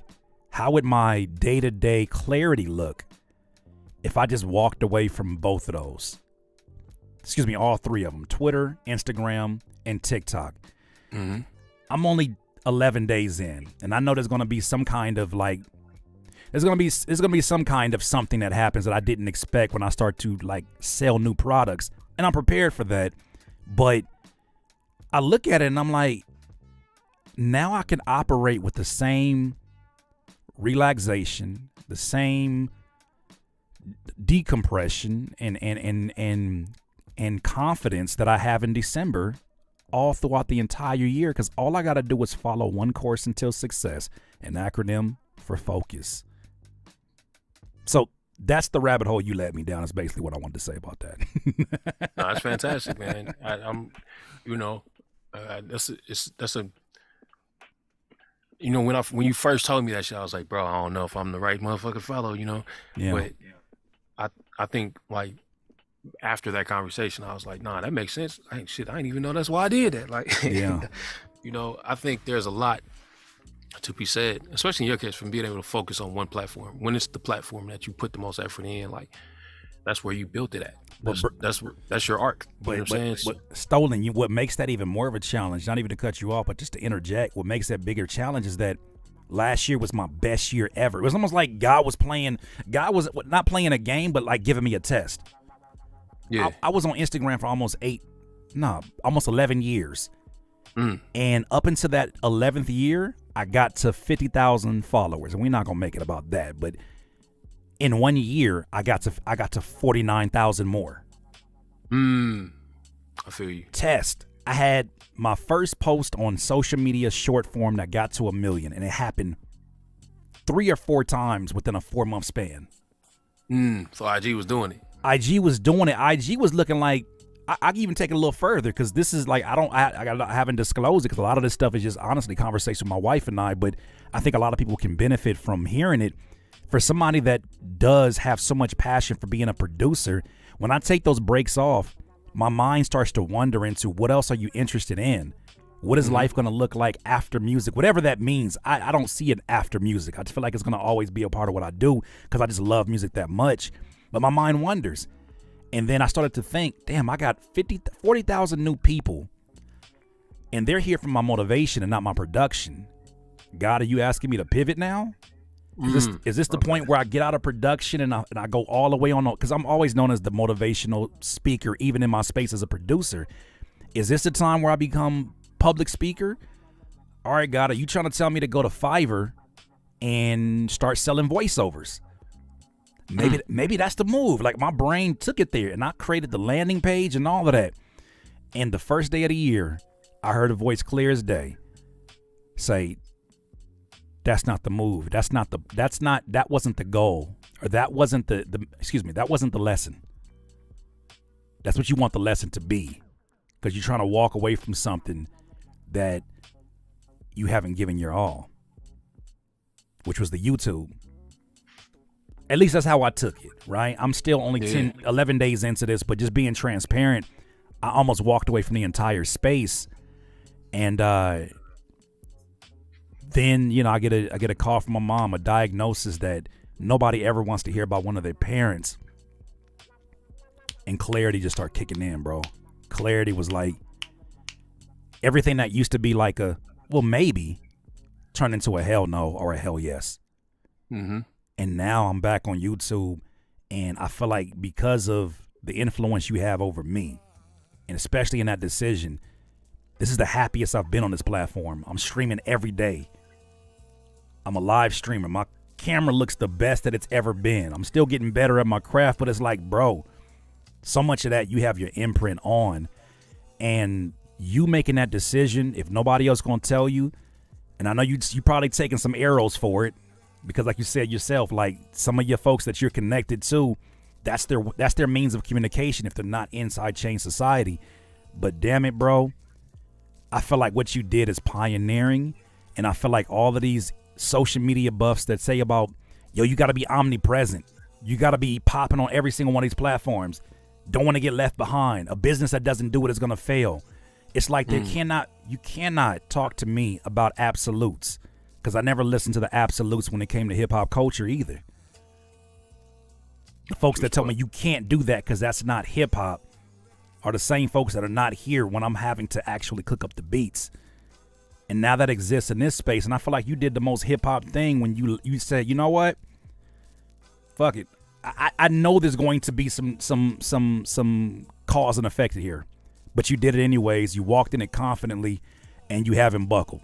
You know what I'm saying? And even if you did have to go back on it, I don't think anybody would pass any judgment. But the fact that you made that decision influenced my decision. And I'm telling you, this is the most under control of my business that I've ever been mentally. So I appreciate you for that, bro. No, it's tight. I'm glad you're having that experience, man. That's shit. Like I said, it was man, how do I say that shit? Because you move off instinct in the moments, man. You just do shit because it feel right. Right. And they're big ass decisions, and they, you know what I'm saying? It's kind of crazy to do shit like that impacts your fucking pockets like that. Yeah. Off instinct. You know what I mean? Yeah. But bro, like, shit, I needed that. I needed to get away from all the stuff. Like, it was just too many people telling me what the fuck to do. Even if they weren't intentionally telling me what to do, they were. Yeah. You know what I'm saying? And I was like, nah, bro, I need to be by my goddamn self for a second to, like, you know what I mean? To do the thing I need to do. You ever get in a place where you feel like you value the opinions of the folks that you value so much, sometimes at the expense of your gut instinct? Yeah, man, that's a thing. Same here.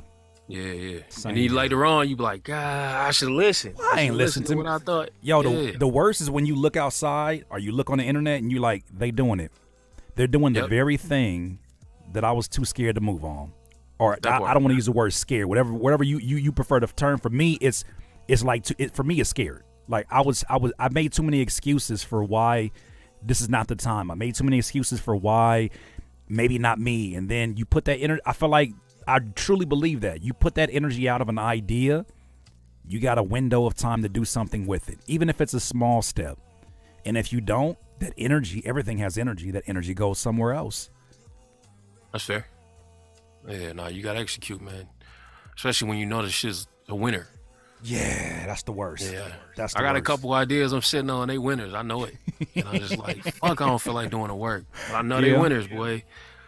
You know, I'm gonna do it. But I just gotta I'm gonna complain. Yeah, but you know what? I'm sure these are better complaints, better quality complaints than probably some of those rapper complaints you had. Yeah, I mean, this is like, I don't feel like doing it. You know what I'm saying? There's when we using basic training and shit, they used to wake us up really early and make us run to the place where we would run at. Right. Because that's what you do, because you're, assholes. But as we were running, the guy was like, I love PT. You know what I mean? Right. And we got to sing I fucking hate PT. Goddamn. But, you got to sing I love PT. You know what I mean? It's just that. It's like literally that. Like, I just got to override the internal code and say I like it even if I don't like it and get it shit done. It's just work, man. But like, you can see it. I see it clear as day, that vision. Like, oh yeah, that's it. That's a winner. That's the thing that's gonna probably, get my wife the house she want. Man. After we sell this one, type of thing. So I ain't got no choice, but fuck, I don't feel like doing that shit. Look. Can I wanna leave some time for the audience to ask some questions. Are you open? You got a little time? I know it's East Coast time. Chilling, you got a little bro. time, bro? Okay. Yeah. Man, I wish I had some whiskey right now. This is a good this is a really amazing conversation for those who are in literally here. poured and drunk a cup of whiskey. I am here, my friend. Good. This is 40. Yeah. This is 40. I'm right here behind. I'm turning 38 this year.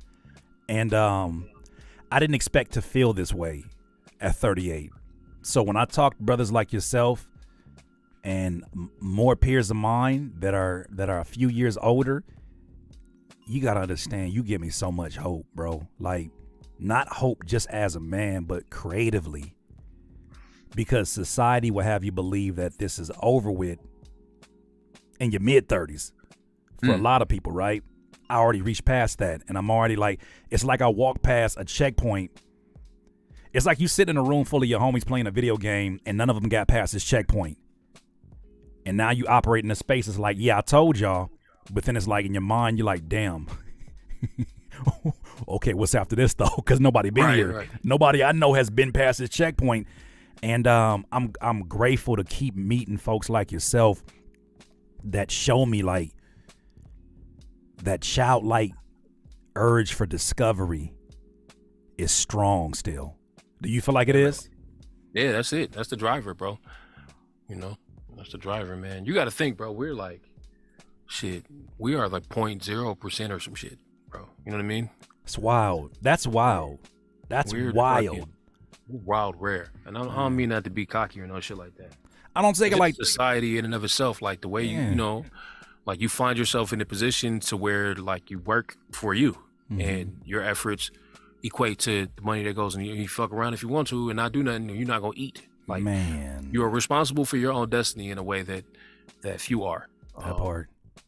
And if you're not finding a way to stay motivated in that space, it's gonna be rough, man. Man, that part. You got to get after it every day. You got to wake up tomorrow and do this shit again, like whatever. You know what I'm saying? Like, that's more shit tomorrow, just like this. So, Stolen. That's the funniest part about folks trying to escape their job to get to this full time. I want to be a musician full time. I want to be a producer full time. Content creator. You're escaping your job to go somewhere where you're gonna work more hours than your job can legally give you. Way more. Like silly more. All right, I gotta tell you this. So, the culmination of my efforts as a videographer ended in a world tour with Young Jeezy. Yes, you told me about that. Yeah, that's where we stopped at. That was the biggest thing I ever did in that space. Came off a tour, super depressed. because it dried up. It didn't work out with Jeezy. I wasn't, that situation didn't go. Okay. You know what I mean?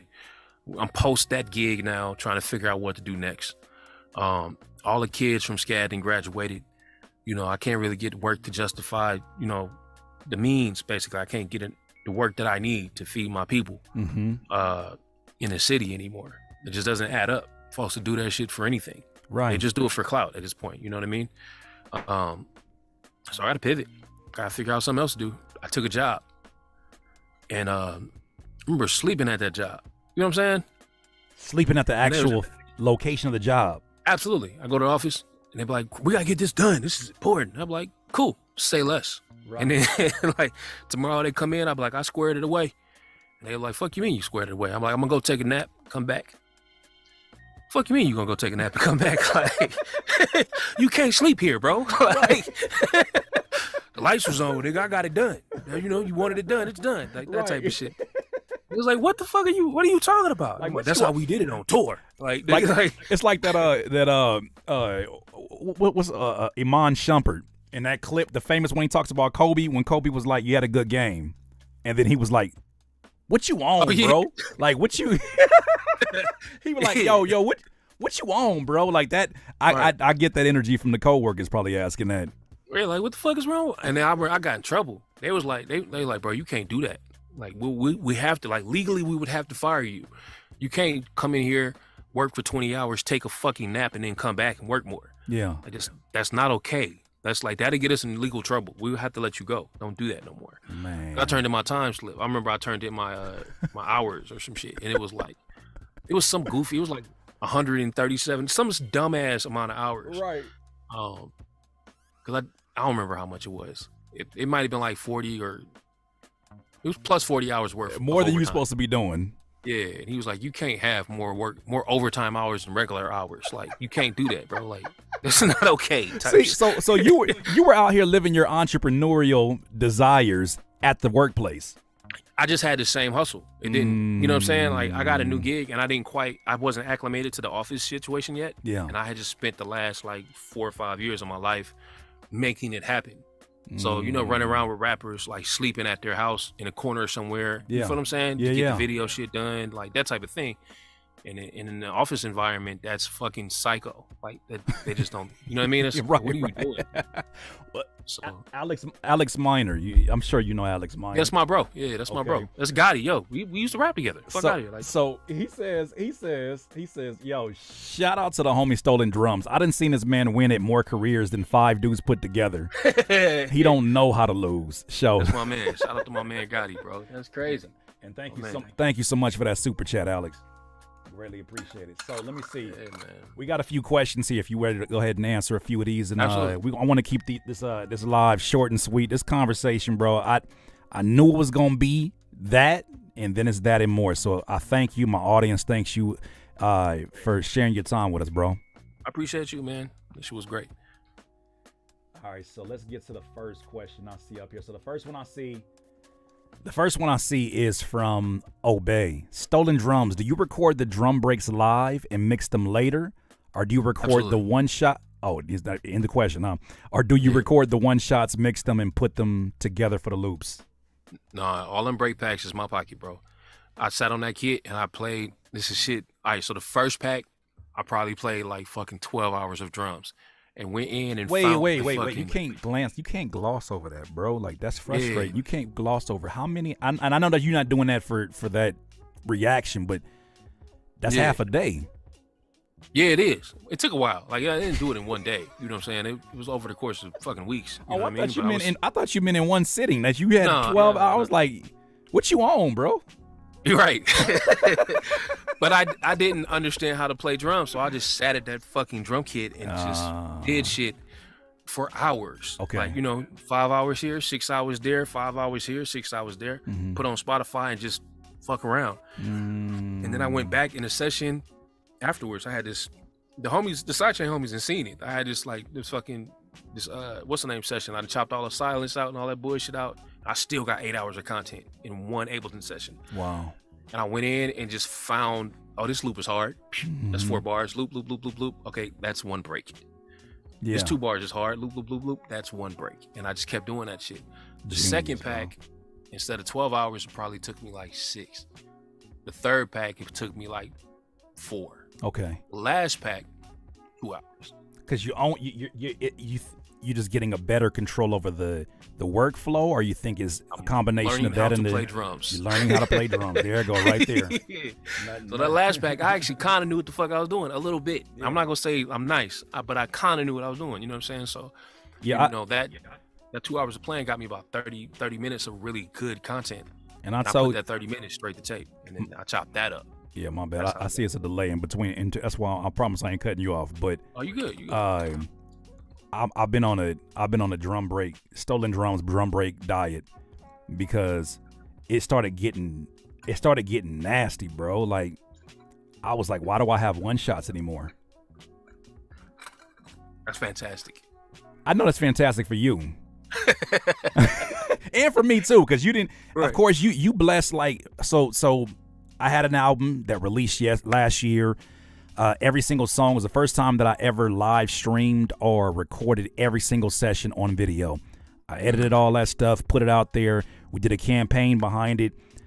We did like a gift exchange that if you bought the pre-order, in exchange for the $5.99 pre-order, I would give you a course, or I would just like freaking the stuff that you see the major labels doing, but like doing that shit really, really indie, right? Mm-hmm. 2 of the songs off of there have drum breaks by Stolen Drums. Let's go. Because I was just in a place, and I have to tell the best part about that song, that project, that album was my first one. I had 2 of them that went number 4 in the hip hop iTunes charts. That was the first one that actually went number 1. Let's go. I got Stolen Drums on my number 1 iTunes hip hop album that I'm supremely proud of, called DIY 2. But 2 of the songs, one of my favorite one called Find Your Way. But I had to get on a diet, bro, because you gotta chill. You gotta chill. Like, and then you gonna tell me, yeah, bro, I just released this fresh baked breaks, which, by the way, you can find a link for that in the description for those who are interested, because we've been talking about this the whole stream. But you like, yeah, bro, by the way, I just finished this up. Like, no, bro, I can't do this with you. Yeah, you gotta listen to them shits, bro. I got kids to feed. What? Bar none, the best ones. Like, that's not even. They are the best ones. Like, okay. Them shits go. J Beats and Waves asks, what's your mixing and mastering process? And do you mix and master before you upload to YouTube? Man, it's a great question. So as of now, so I've been on this kind of journey learning about analog equipment. We kind of touched on this earlier, where you hear a record that you would sample, and I'm trying to figure out how the fuck did they record that shit? Right. You know? And in doing that, I'm learning about transformers, and I'm learning about tubes and tape, and I'm learning about signal flow, and like what order to put things in. And I start buying equipment, hardware equipment. Right. So the workflow as it stands today is record to the tape machine directly via some preamps from the 60s. Mm-hmm. Tape machine feeds this console, also from the 60s. Mm-hmm. And then there's a big rack of mastering equipment that I mix everything down on. So there's no digital anything on this entire thing until it hits the computer right now.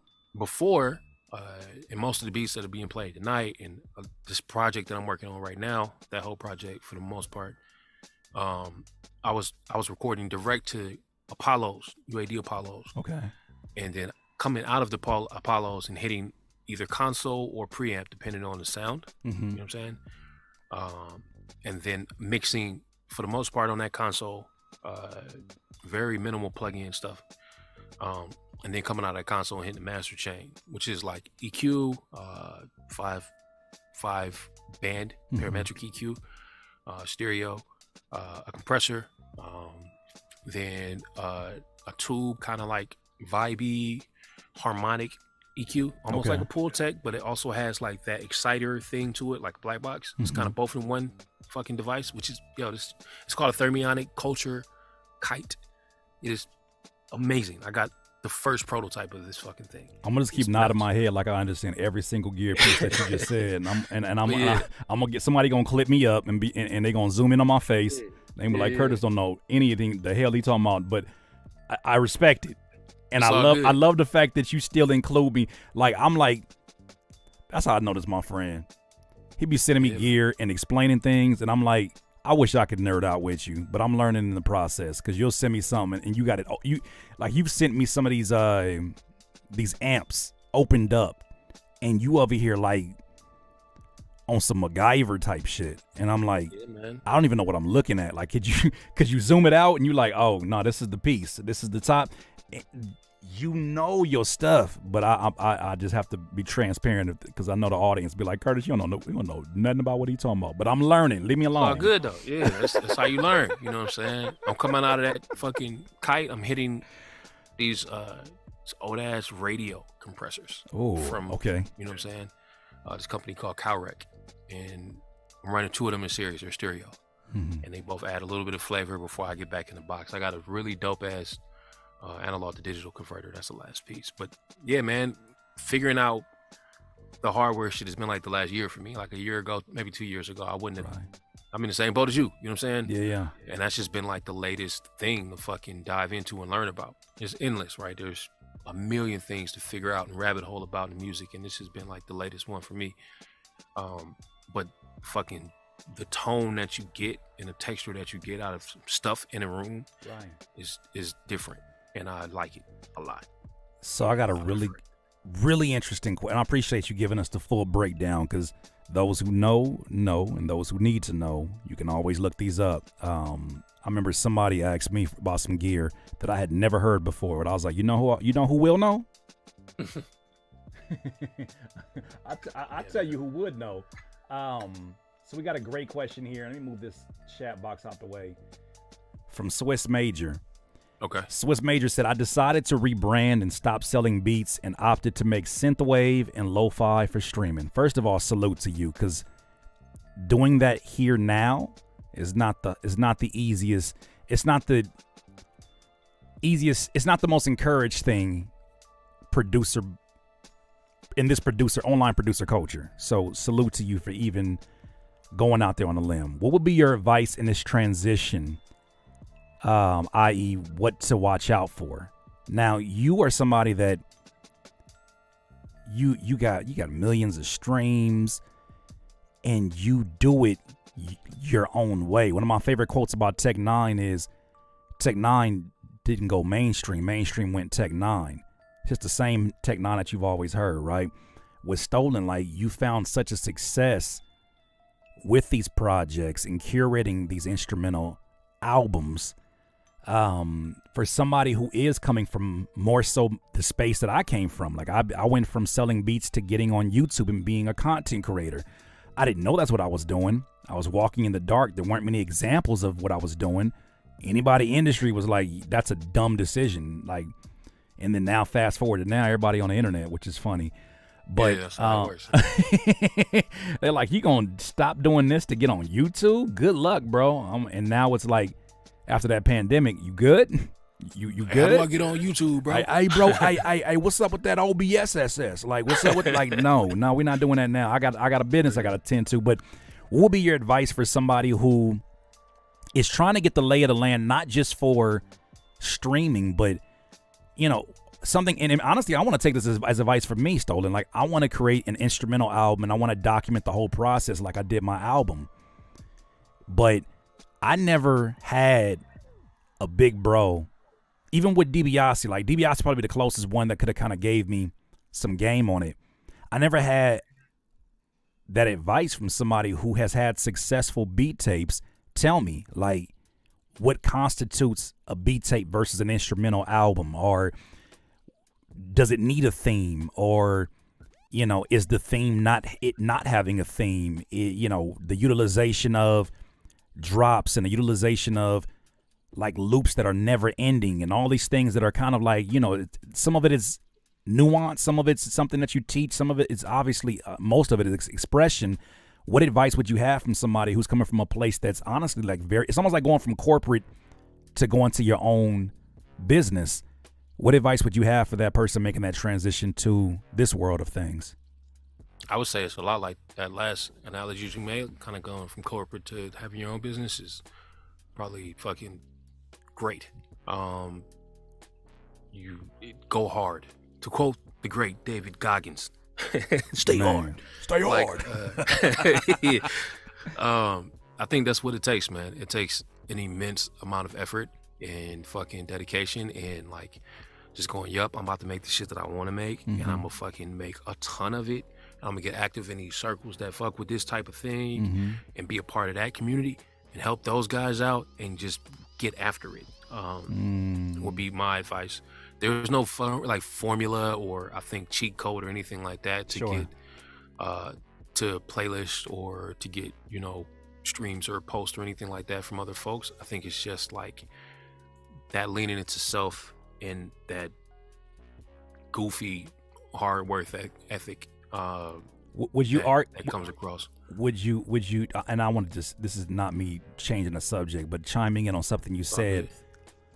This I shouldn't say idea because I'm gonna act like it's so foreign to me, like I don't make beats, but the focus of being in this space and allowing yourself to be your freest self, your most expressive self, and not being held down by a structure like the industry holds folks down.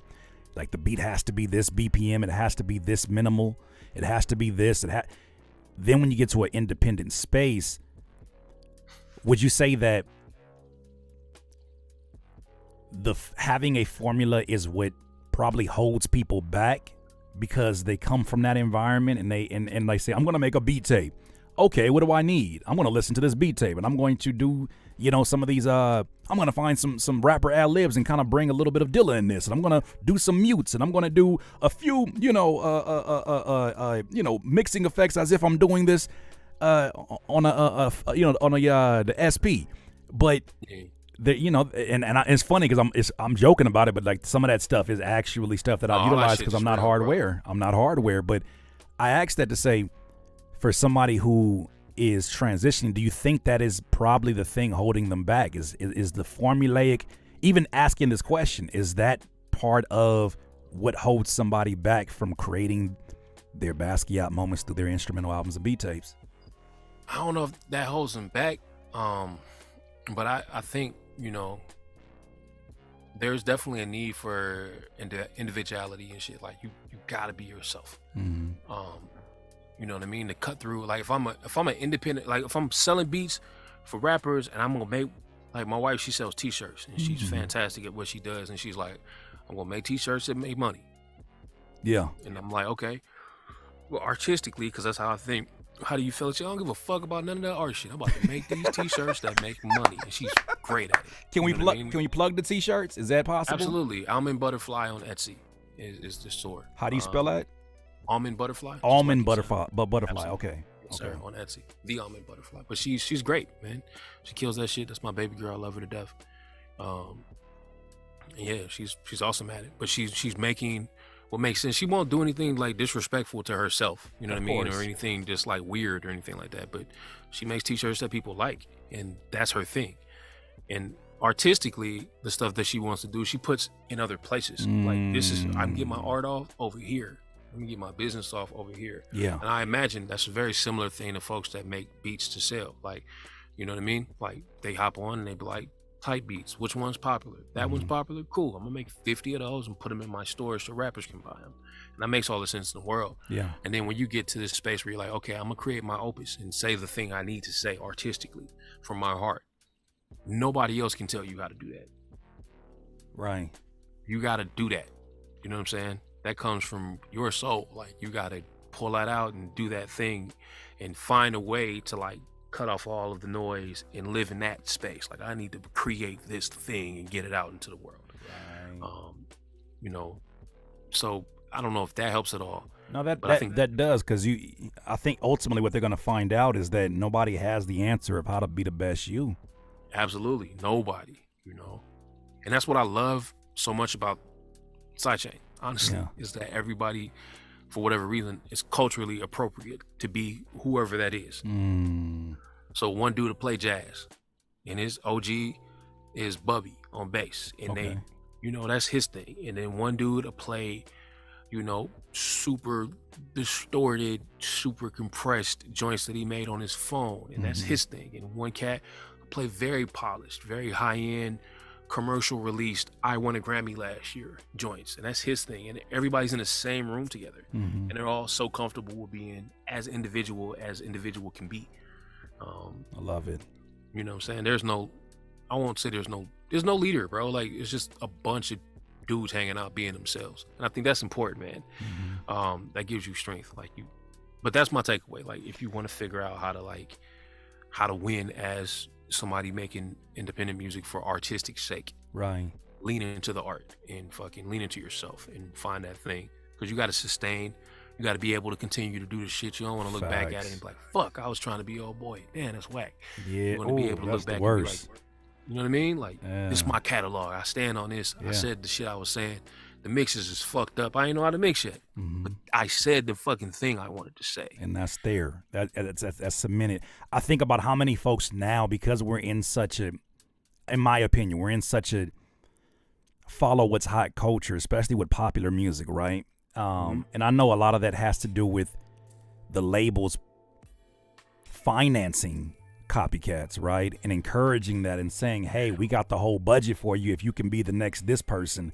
Right. But I wonder how many artists in 20, 30 years, if they're still artists or even care this much, I know I care this much, would look back at their career in embarrassment and say, it's my story, but this 3-year span, that wasn't me.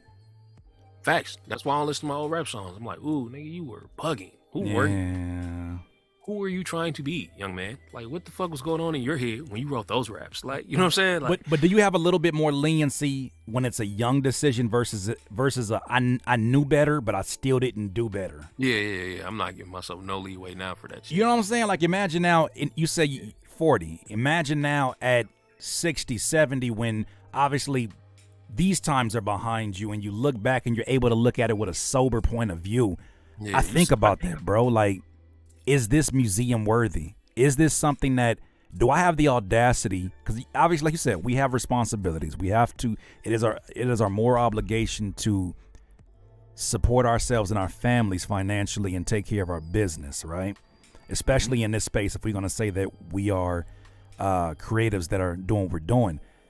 But with that said, when I know better, I cannot look. It would be so hard for me to look and say, "Damn, younger Kurt, all your ass had to do was stick with it." And then if the income was generating if the issue was generating income, do as your wife said, like find something that you can not be so emotionally attached to the business that you can make the best decisions for that business to thrive. That part. And then have your pocket to go ahead and, you get what I'm saying? Yeah. And she's a genius for that. Like, she's like, business is business. Yeah. Don't even try and, like, if you're trying to stand on your business artistically, you're tripping, essentially. You know what I mean? I'm standing on my art artistically, and I happen to find a way to make it business. And you know what I mean? I'm not gonna front. I'm not 100% sure how the fuck that happened, but it happened, and I'm like really grateful for it. You know what I'm saying? Like, cause I'm so bad. I am artistic to a fault, my man. Like, I can't not do exactly the thing I want to do. Like, I can't fold. That sounds crazy, but it's hard. Like, man, make me this do boop boop. I'm like, fuck out of here. But you can do that. I can't do it. Stolen, the pushback I have on that is I think about an independent artist that I've seen since he was younger. His name is Triz. Some of you in here may know Triz, but successful independent artist that I saw at a time when, and I don't care who crucifies me for this, but as a West Coast artist, as a West Coast producer, as a West Coast somebody who's lived on the West Coast my whole life, there was a time period where if you sounded like a certain time period in the West Coast musically, like folks wouldn't give you no listen even on the West Coast, right? You were looked at as like you're a novelty item. You're looked at as you're outdated, like you're not with the times. This is a time when trap first kind of really took over, and in it, a lot of the history of hip hop where certain regions had sonics, and you got excited to hear like, what does New York sound like? What does Florida sound like? What does New Orleans sound like? When that was a very intentional thing, it was an era of hip hop in West Coast where it's like, if you sounded West Coast, like it's like, bro, get that out of here. But with Triz, he did it in a time period where it wasn't popular, and then just like music does, that shit swung around. The pendulum swung right back in his direction, and then when it came back, because he did not stray from it, the same thing happened to the homie Jansport J. Now Jansport J is he's been making like sample-based music for a long, like since I known him, right? And I'm like, he's just making better versions of the beats that he's always made. He stayed on his course. Now he's working with Hit Boy. Now he's working with Nas. And I'm like, this is the same Jansport J I knew years back. So I think there's a lot of value in that, man. There's a lot of value in, and even if you don't know who you are, staying as close as you can to who you are and evolving within that or within something. Yeah, man. Now that's that shit to me. Like every paradigm shifting artistic experience I've had, like listening to somebody, right, it's always been somebody who you would then call somebody else the next version of them. Yeah. Man, that Flylo shit crazy. Oh boy, sounds like Flylo. Flylo had to fucking do his own thing in order for somebody to sound like him. Like he had to fucking find his own thing that he has in order for somebody to then kind of recreate that shit. That's the next fucking, Pete. Somebody had, Pete had to do his own shit for somebody to sound like him. Dilla, Madlib, right, blah blah blah blah blah blah blah, and down the list. You know what I mean? So folks do their own shit, and then now they can be, how you say, like cemented artists. You know what I mean? Now other people can sound like them because they have their own thing. I think the best that you can do as like a copy of somebody else would be a really good copy of them. Like, oh, that dude, he does a real good James Brown. But you can't be James. It's fucking James. You know what I'm saying? Like, be a really good impersonation of James. Like, you almost sound just like you're almost there. Mystical for sure was getting in that bag for a second. Yeah, he was getting that bag for a second. But you feel what I'm saying? Like, I know what you're saying. I hear it. No, that's it. Let's do some rapid fire, because I want to make sure that we respect your time, and then also too, I've been doing my best to work on my stream lengths, because YouTube done taught me a few lessons about my 6-hour streams that I've had in the past. So Jeremy Brown says, what piece of gear would you recommend on a budget for somebody who's getting into analog gear? Mixing or production? That's a good question. Mixing or production? Jeremy. I'm not sure if he's still in here, because this question was asked a little while ago. All right, let's do both. Mixing wise, I would say console, if you can afford. Just having your hands on a mix is a pretty cool ass experience. Right behind that would be tape, Sonics. Those two things are like paradigm shifts for sure. All the mastering gear and stuff is dope. It fucking changes the sound. It's really awesome. Right. But tape, and specifically that console, is like, whoa, my hands are, I'm fucking controlling the whole mix. You know what I mean? Like, right. Mute, solo, EQ, like that's wild to have in your hands. On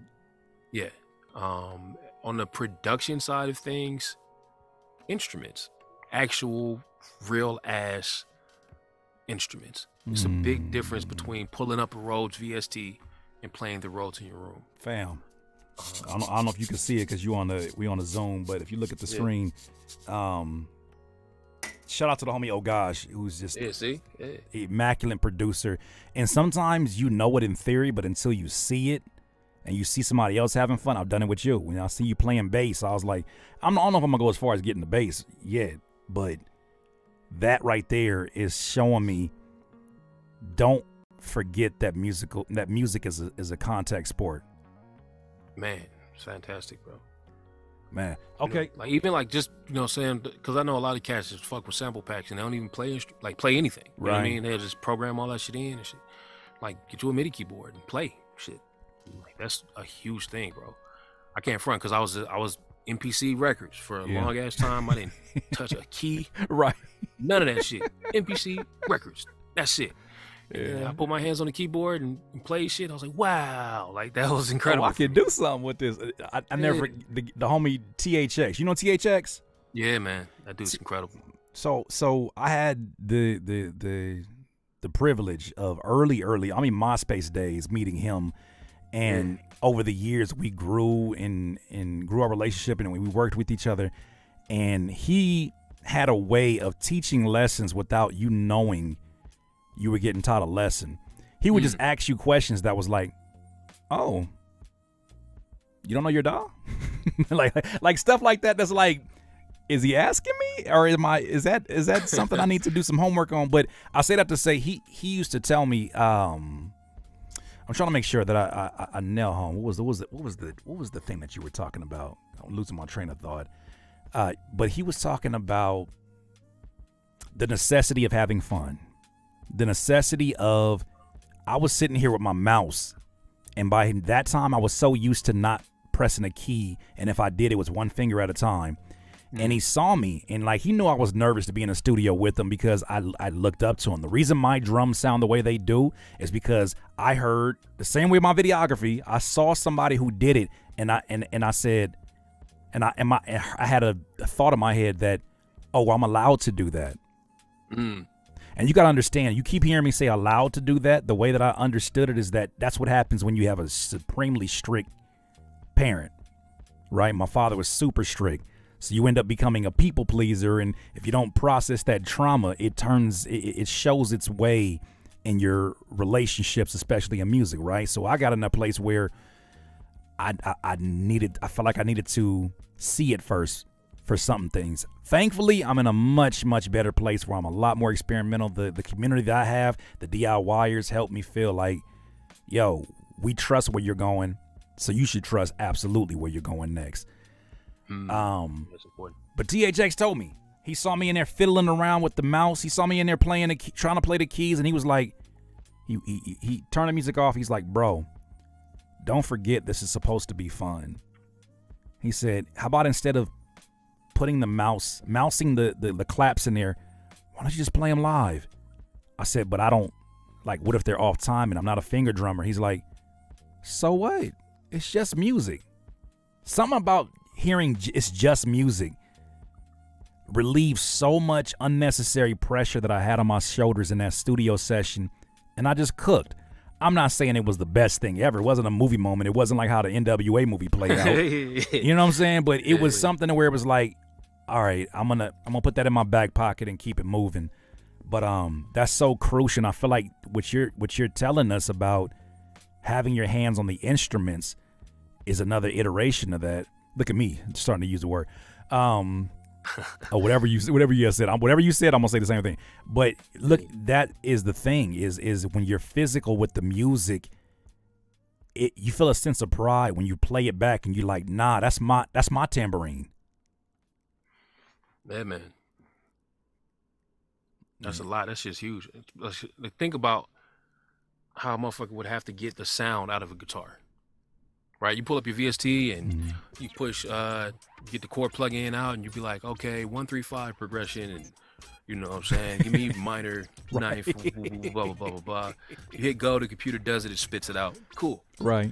Somebody else turns on the fucking amp, gets the right microphone, plugs it into the right preamp, plugs that shit into the tape machine, tunes the fucking guitar, figures out the fingering for the first chord, figures out how to move that motherfucker around, finds the melody, and then plays that shit for 3 minutes until it's laid down. You know what I mean? Like, yeah, that's two different experiences, bro. Mm-hmm. And then, like, I learned, and shout out to my bro Polly once again for that shit, because he's a player, and like, he plays some joints for me. And I remember just thinking about, like, oh, you got the same moments in your record that I hear on records.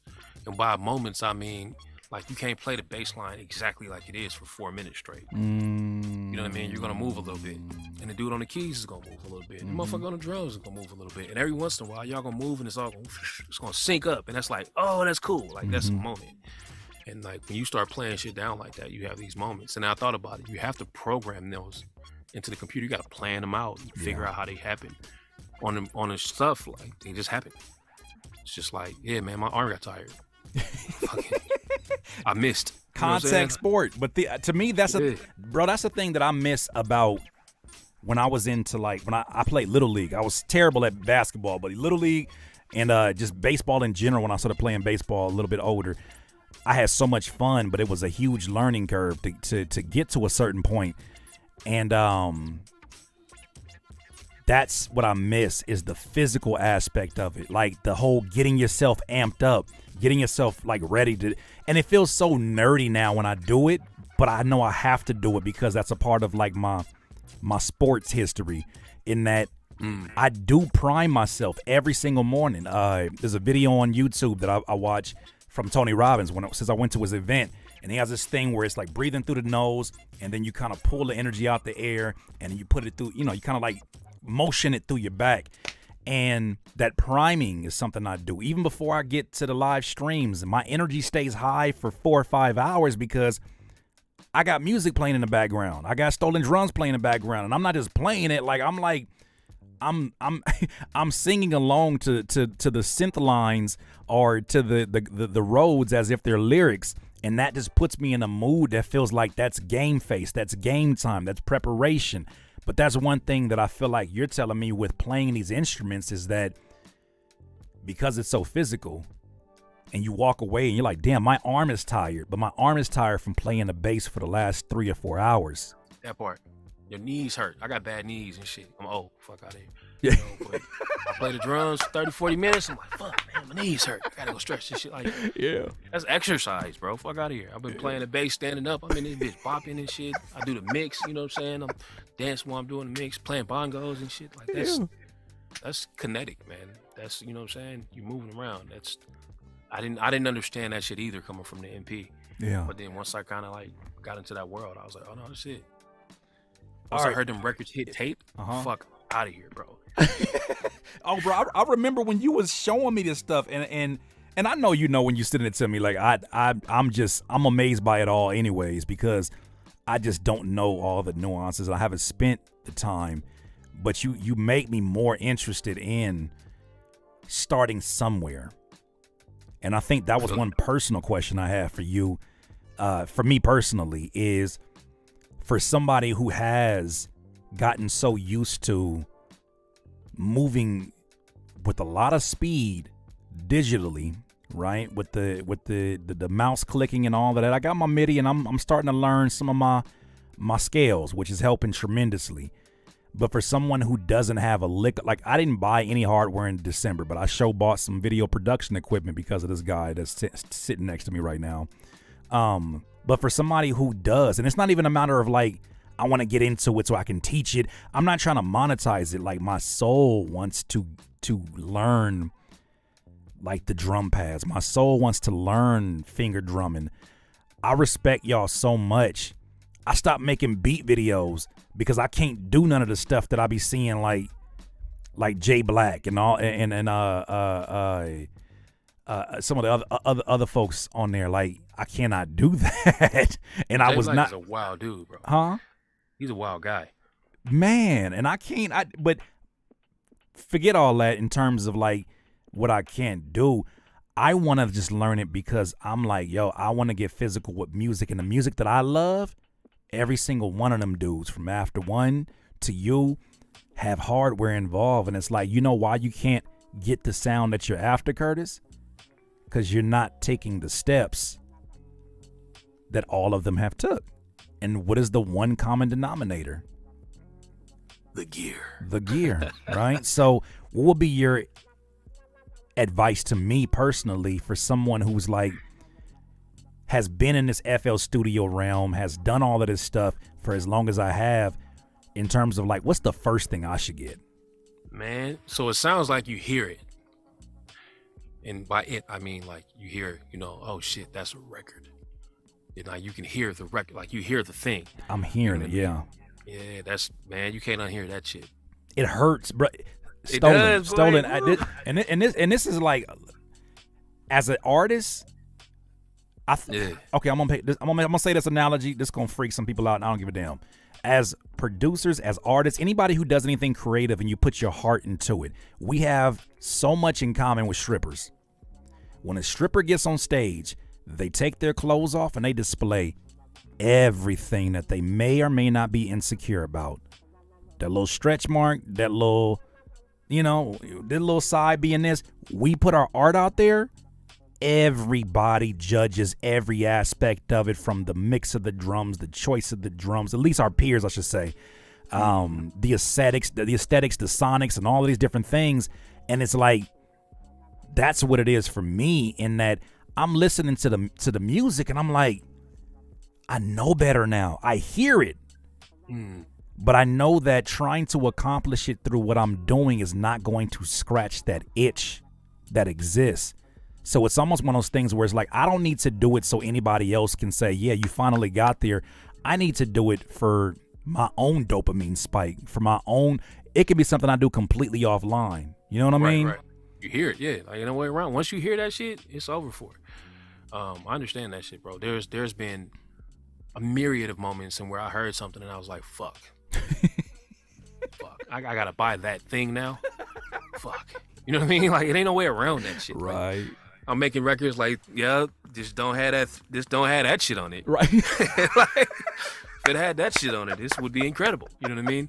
And then there's 4 or 5 pieces in this room that I don't want to say I can't make music without, but man, listen, it would be very challenging for me to like complete a musical idea and not have those things, because the texture of them is a part of the idea itself. You know what I'm saying? Right. A big one is tape. Paradigm shift. I hit tape and I was like, fuck, like, it's live. You know what I'm saying? Like, for context, when you're saying when you hit tape, for those who are like, all right, if they're only understanding, and I'm not trying to insult my audience at all, but I know there's got to be somebody in this 130, and shout out to everybody who's in here, coming in and out the room. We appreciate you so much. This was just something we literally planned a few days ago. I was like, bro, can we just, like, you were up for it. Like, let's just have a casual conversation on the channel. Nothing too interview style, but I'm sure there's folks in here that are like, yeah, the nearest to tape sound, or whatever that means to them, is a plug-in. So when you say tape, I mean a machine. You know what I'm saying? And so I got a friend of mine.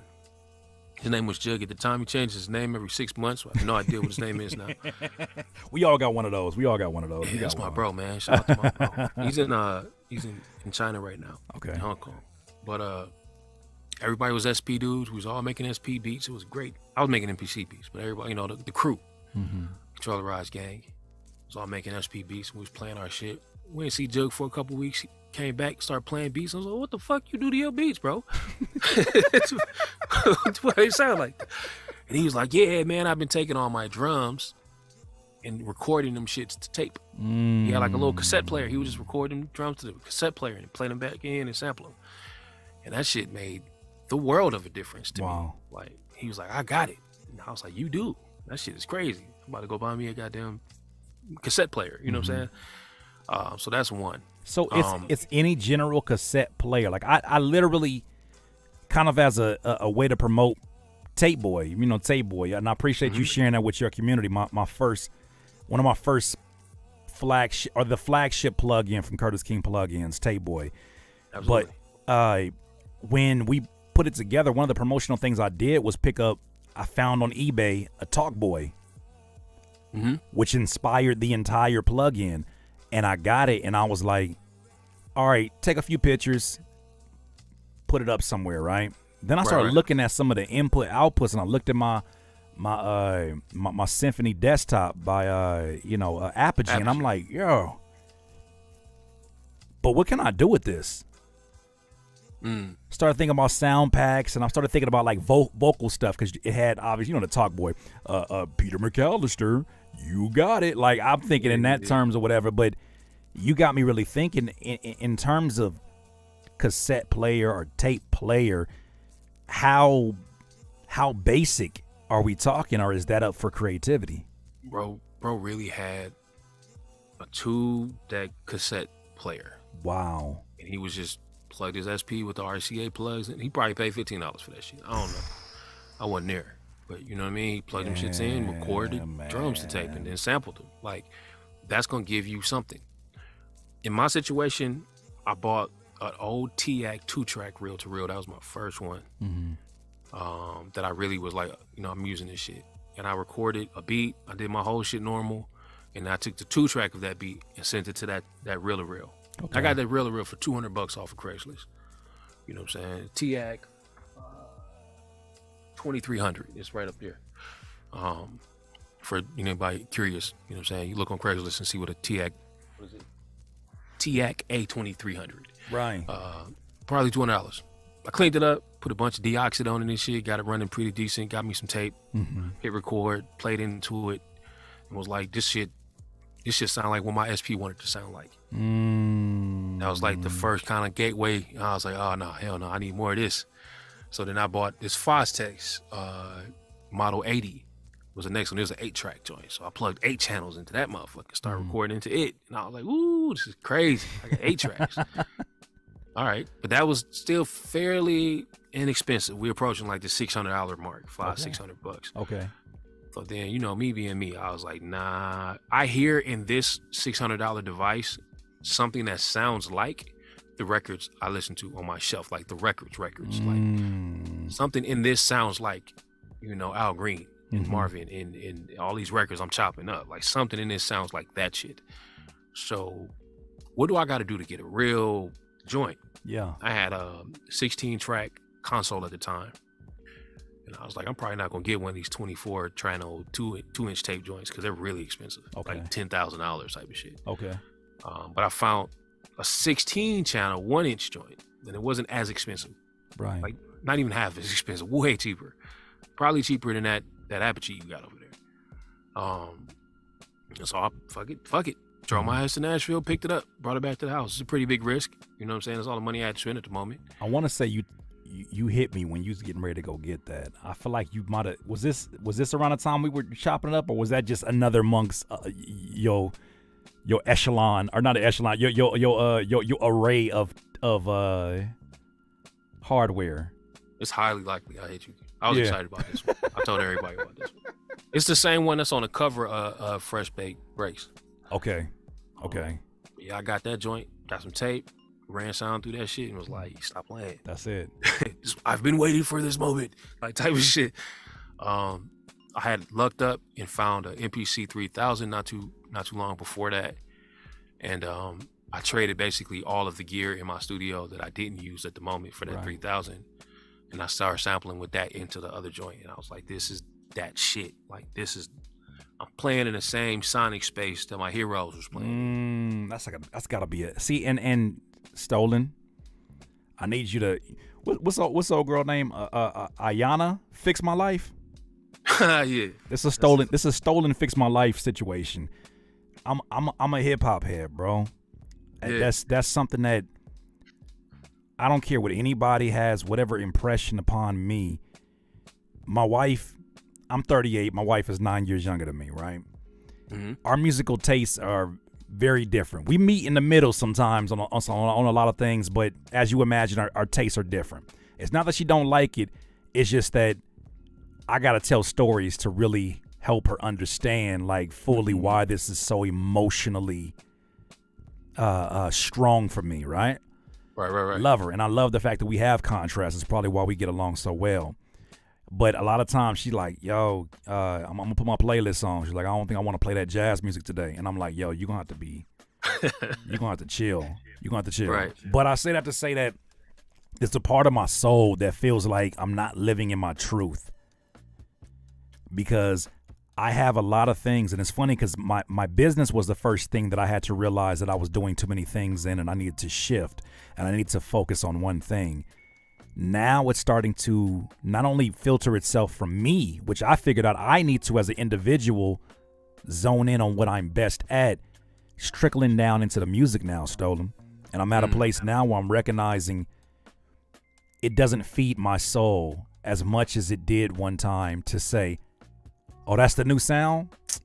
I could do that shit and do something that it don't do. Like that used to like drive me. Like, that sound, I could do that shit from the house. Like that used to make me so excited. It don't do the same thing for me now. Now what does that for me is, can I make the kind of music that I listen to, that I want to listen to? Because I got to be even in a certain mood to listen to my own music, and it's such a weird thing to say, I should say. And it is a scary place to be. And I truly feel like, based upon all the music that I listened to, the swings that I fell in love with, every single, even from DiBiase and the SP. I remember the first time I ever seen an SP was in DiBiase's hand at Lemert during the Beat Cypher. Yeah. And seeing him do these things and these effects that I was like, I'm going to go broke trying to find the plugins to do this. You feel me? But there ain't no plugins that do that. It ain't no plugins that do that. That's the crazy thing about it. So with that said, I'm gonna go back to that question. What would us kind of knowing one another, right? And obviously I need to do my research and whatnot for myself. Yeah. But what would be like your suggestion to your friend Curtis in terms of gear, not even trying to like become, I'm not trying to make it, this is for my soul. This is not for my content or my YouTube. This is for my soul. I feel it. Man, so from a workflow perspective, like if you want to chop up some shit and like not have too much in your way, and just chop up some shit and have fun stitching it back together and have access to really that sound that you heard in Lemert Park that day type of thing, I would say the OG 404. OG 404, okay. Yeah, there's a lot in that box. The new 404 is cool. The Mark II is tight. You know what I mean? The 303 is fantastic. All of them are great. But something about that OG 404, the timbre, the texture, like there's a lot of ground it covers by itself. You know what I'm saying? And there's not much in the way. It's like samples some shit that's on the pad already. Like there's not much menu dive in or learning things. It's resample some shit on the next pad with drums on it. Resample that shit with another drum. You know what I'm saying? Like it's really straightforward workflow wise, but it gives you a lot of that color, texture, that thing. And then some kind of tape thing. Maybe, you know, if you don't want to spend a bunch of money, I would say like some kind of cassette deck. Okay. Or that got that T-App. Yeah. That 2300. All right, we're gonna take it a step at a time, and I think that it's so weird to feel like you got a strong emotional connection to a device you don't know how to use and you've never owned. But something about that day that I saw DiBiase at Lemert, and he didn't even have it on a table.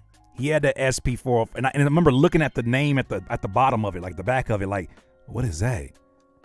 I wasn't unfortunately I wasn't cultured in hardware enough to even know. I was just in amazement, and I was like, you can do that all in that little box you got up there?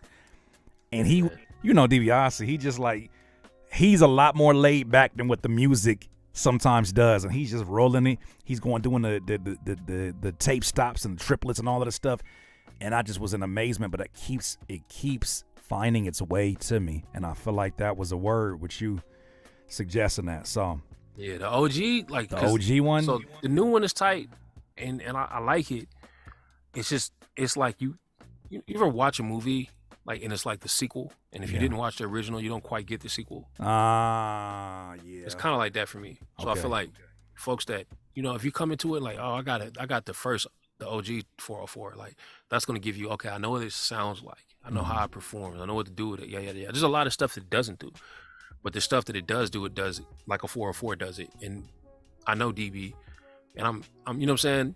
If in my brain, I know what that beat set sounded like at Lemert. And man, yeah, that's that shit. Like he is fucking spokesperson for that thing. You know what I mean? He had me want to delete FL. I was like, what am I supposed to do after this? It's funny. I said it in my book. The Prosperous Hip Hop Producer. The first time I met DiBiase, OG had that Rick James aura around him. Because when he walked in, all the heads in there. It was mostly younger producers too. All the younger producers almost like stiffened up, and they was like, DiBiase here, like almost like who was the character on The Wire? Omar here. Like for him, and it's not even like his demeanor is. He's not menacing. He's not. That's not his goal. But it's the respect factor. Even to this day, even like I saw him. It's funny. I saw him at Lemert last year at I believe it was Black to the Future event that they had out there, and that presence is real. But I'm telling you, it's something about it. So all right, I'm gonna take your advice and do that. He's very menacing. Oh man, if you're playing on that bill, that guy's terrifying. You feel what I'm saying? Like hold on, you talking about bills? How about he didn't handed my ass to me about 4 B battles? Yeah, man. And we've only had 4. Right, yeah. But, that name pops up, it's rough. Right, but he's like, nah. He's like, nah. He's not, nah. You beat me. You beat me. You beat me one time, and I was like, nah. We're not gonna count that one time in the OC where the bar was getting ready to close, and so they had to end the battle. And instead of going to a 3rd round, they said, all right, let's just have a Royal Rumble with everybody that's left. Right. And like, I still lost the Royal Rumble, but I didn't lose the round before the Royal Rumble ended. And he was like, yeah, you won that one, bro. Your drums is crazy. Like, he's like, respect. And I'm like, no, DBS, you're not gonna do that. I ain't never beat you fair and square. I took you to OT at the Red Bull Big Tone, but forever I have the ultimate respect. And always when I see him, I'm just like what they call it, standing on the shoulder of a giant. Straight up, man. That's what I feel like it is, and I have. I don't care how old I get. It's always gonna be like that. But I want to kind of bring it here to a close. One little hot fire question, and I'm not even gonna answer this one because I feel like I have a whole lot of content. How are you feeling about this emergence of AI? This is very interesting. So I think AI removes the humans from the industry. Okay. And this quote unquote underground space, this like artistically honest space, if you will, becomes like the revolution, if you will. Like this is, I think it's like, it's going to be human music and AI music, right? Yeah. So the top 40 or whatever that you're listening to today becomes AI driven. And then the stuff that we listen to is going to continue to be made by humans. Mm-hmm. In my mind, there's an anime called Carol and Tuesday. I want to say Thundercat is on the soundtrack. Oh, I know Thundercat is. I don't know if Flying Lotus is. Okay. But it's about this, which is fucking crazy because it wasn't released too long ago. But it's about this exact thing. It's about like AI taking over the industry and being the thing that makes all of the music, popular music that is, and then like humans being like this kind of sub-genre of that.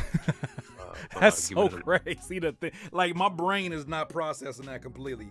But that's the thing that's happening, bro. Like that's scary, but it's not scary.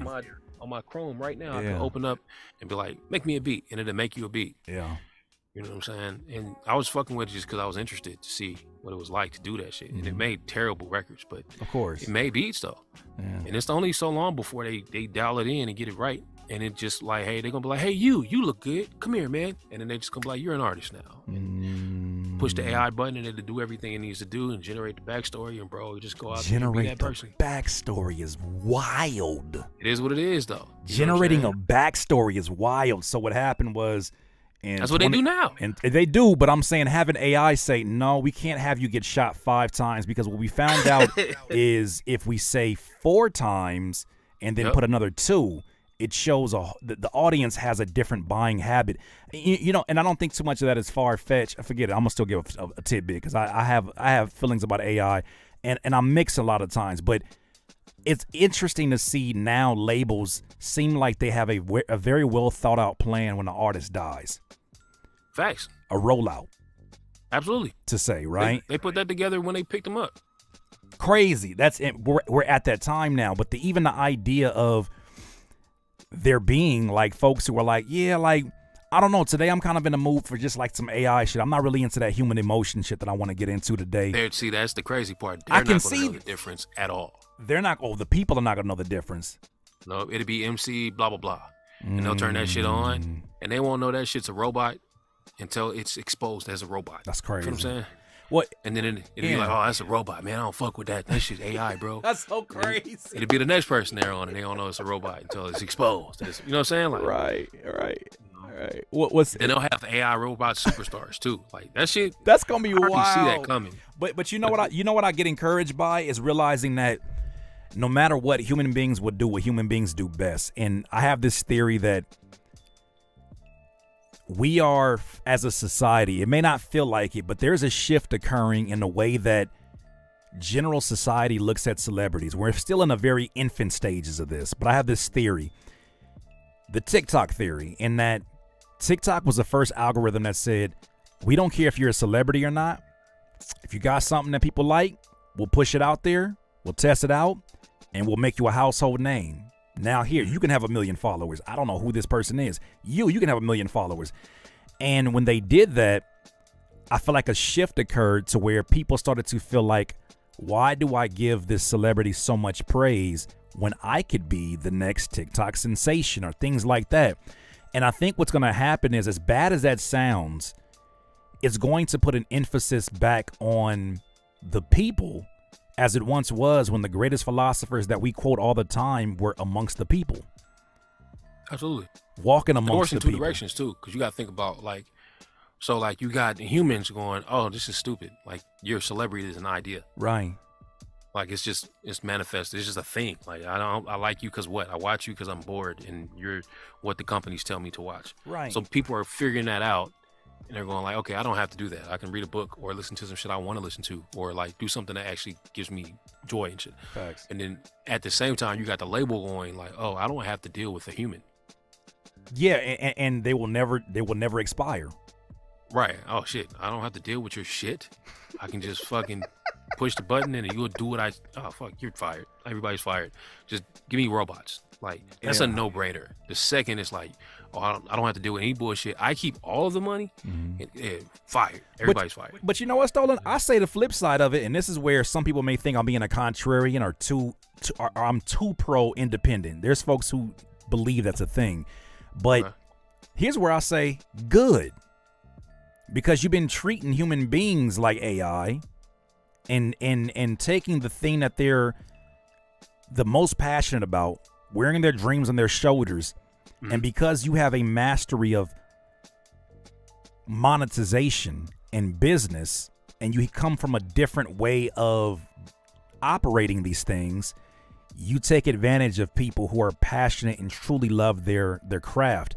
And the expenses of that have been lives, right? I think about somebody like a DMX who, you know, obviously he was fighting with things that were away from the music, but were they really away from the music? Were they not inspired by the stress in any way that the music industry brings? And I look at this from a grand scheme and I'm like, Stolen, good. Now what happens to the person that would literally do anything, sacrifice anything or anybody to get into this godforsaken industry? Now they got their robots they always wanted. Now you can that go. person you can't get in. The only thing that you can do to be viable as a music celebrity, quote unquote, in that world, in this dystopian music place, is fucking be good at music. Do you really want to do this now? Yeah, you gotta really fuck with music. Like you gotta really go explore and find new territory that's uncharted, or do some shit that really makes people feel good. Like you gotta do the shit. Yeah. Like you can't fucking just be cool out this bitch and have a good hashtag and $1 billion behind you. Like you can't just be the brother to the dude that works at the label. Like you got to go do the shit, because this robot's doing all the industry stuff. You got to be good at music. I get excited about that, because then that's fantastic. To me, I look at that and I remember a few different eras in my coming up. I remember the N1 era where everybody and their mama wanted to be a street ball player, right? You see you see I can folks cross my kids up right now. That's why my knees is fucked up playing basketball with my sons. Yeah. Right. You see, you at a local hoop, and somebody throwing a ball off of somebody's head, or you know they throwing stuff off of the backboard trying to be hot sauce, or they trying to be, you know what I'm saying? But that being said, that was an error. I remember when 8 Mile hit the movie theaters. Everybody and their mama became rappers, at least, especially where I was at, right? Like, they want to be battle rappers and get into that. So it's like all these eras that people go through. I feel like you're going to always have, especially in our culture, this massive group of people who just move to what is popular, and no matter what happens next, that is their DNA. Some of them fall off by the wayside, but when these things happen, those folks end up getting the job they were supposed to get, or living the life they were always supposed to live, and not following the shiny thing that is the thing that we love, and that we, like you said, you play the bass until your arms hurt. Like, I look at that and say, oh, it's not cool no more. Cool. So now I'm gonna. That's cool. That's like, so then go move to wherever you gonna move to. If it's hooping or whatever it is, you're gonna do what you're gonna do. It's in your DNA. But I love it, man. I love that. I love the fact that certain AI companies position themselves not to replace humans, but to be an assistant to humans. Yeah, I think, because at first I was like, oh, this is terrible. But then the more I think about it, I'm like, oh, it's actually fantastic. Because the only thing artistically that exists is like art at that point. Because like the celebrity thing is, it deletes, it's gone. Like, you know what I mean? It's not like we're competing with AI records, because we don't make the same stuff. Like, we're just art stuff. You know what I mean? Like, it's like eating Domino's pizza versus Neapolitan pizza. You know what I mean? It's literally that thing. Like 85% of people prefer Domino's and have no clue what's in it. But 15% really fuck with that Neapolitan buffalo mozzarella double O flour. Is it called Neapolitan, or you just gave it that title? Oh no, that's the thing. I've never heard that before. Man, when you come to Atlanta, let me know. We'll go eat. Come on now. Places. I got you. Yeah. Look. We'll do the Neapolitan pizza thing. You'll be like, this is pizza, bro, nigga? I'm like, yep, sure is. And I'm excited about that even more, because I want. Don't be disappointed in me, Stolen. Don't be disappointed in me, bro.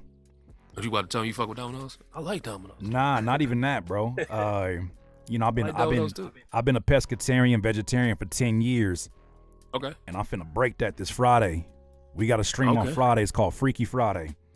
Yeah. Don't ask no questions. It's called Freaky Friday, right? And we're gonna play Oculus.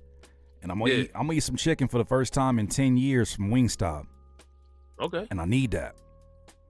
And a lot has happened in life that has me thinking about how precious, how fragile it is.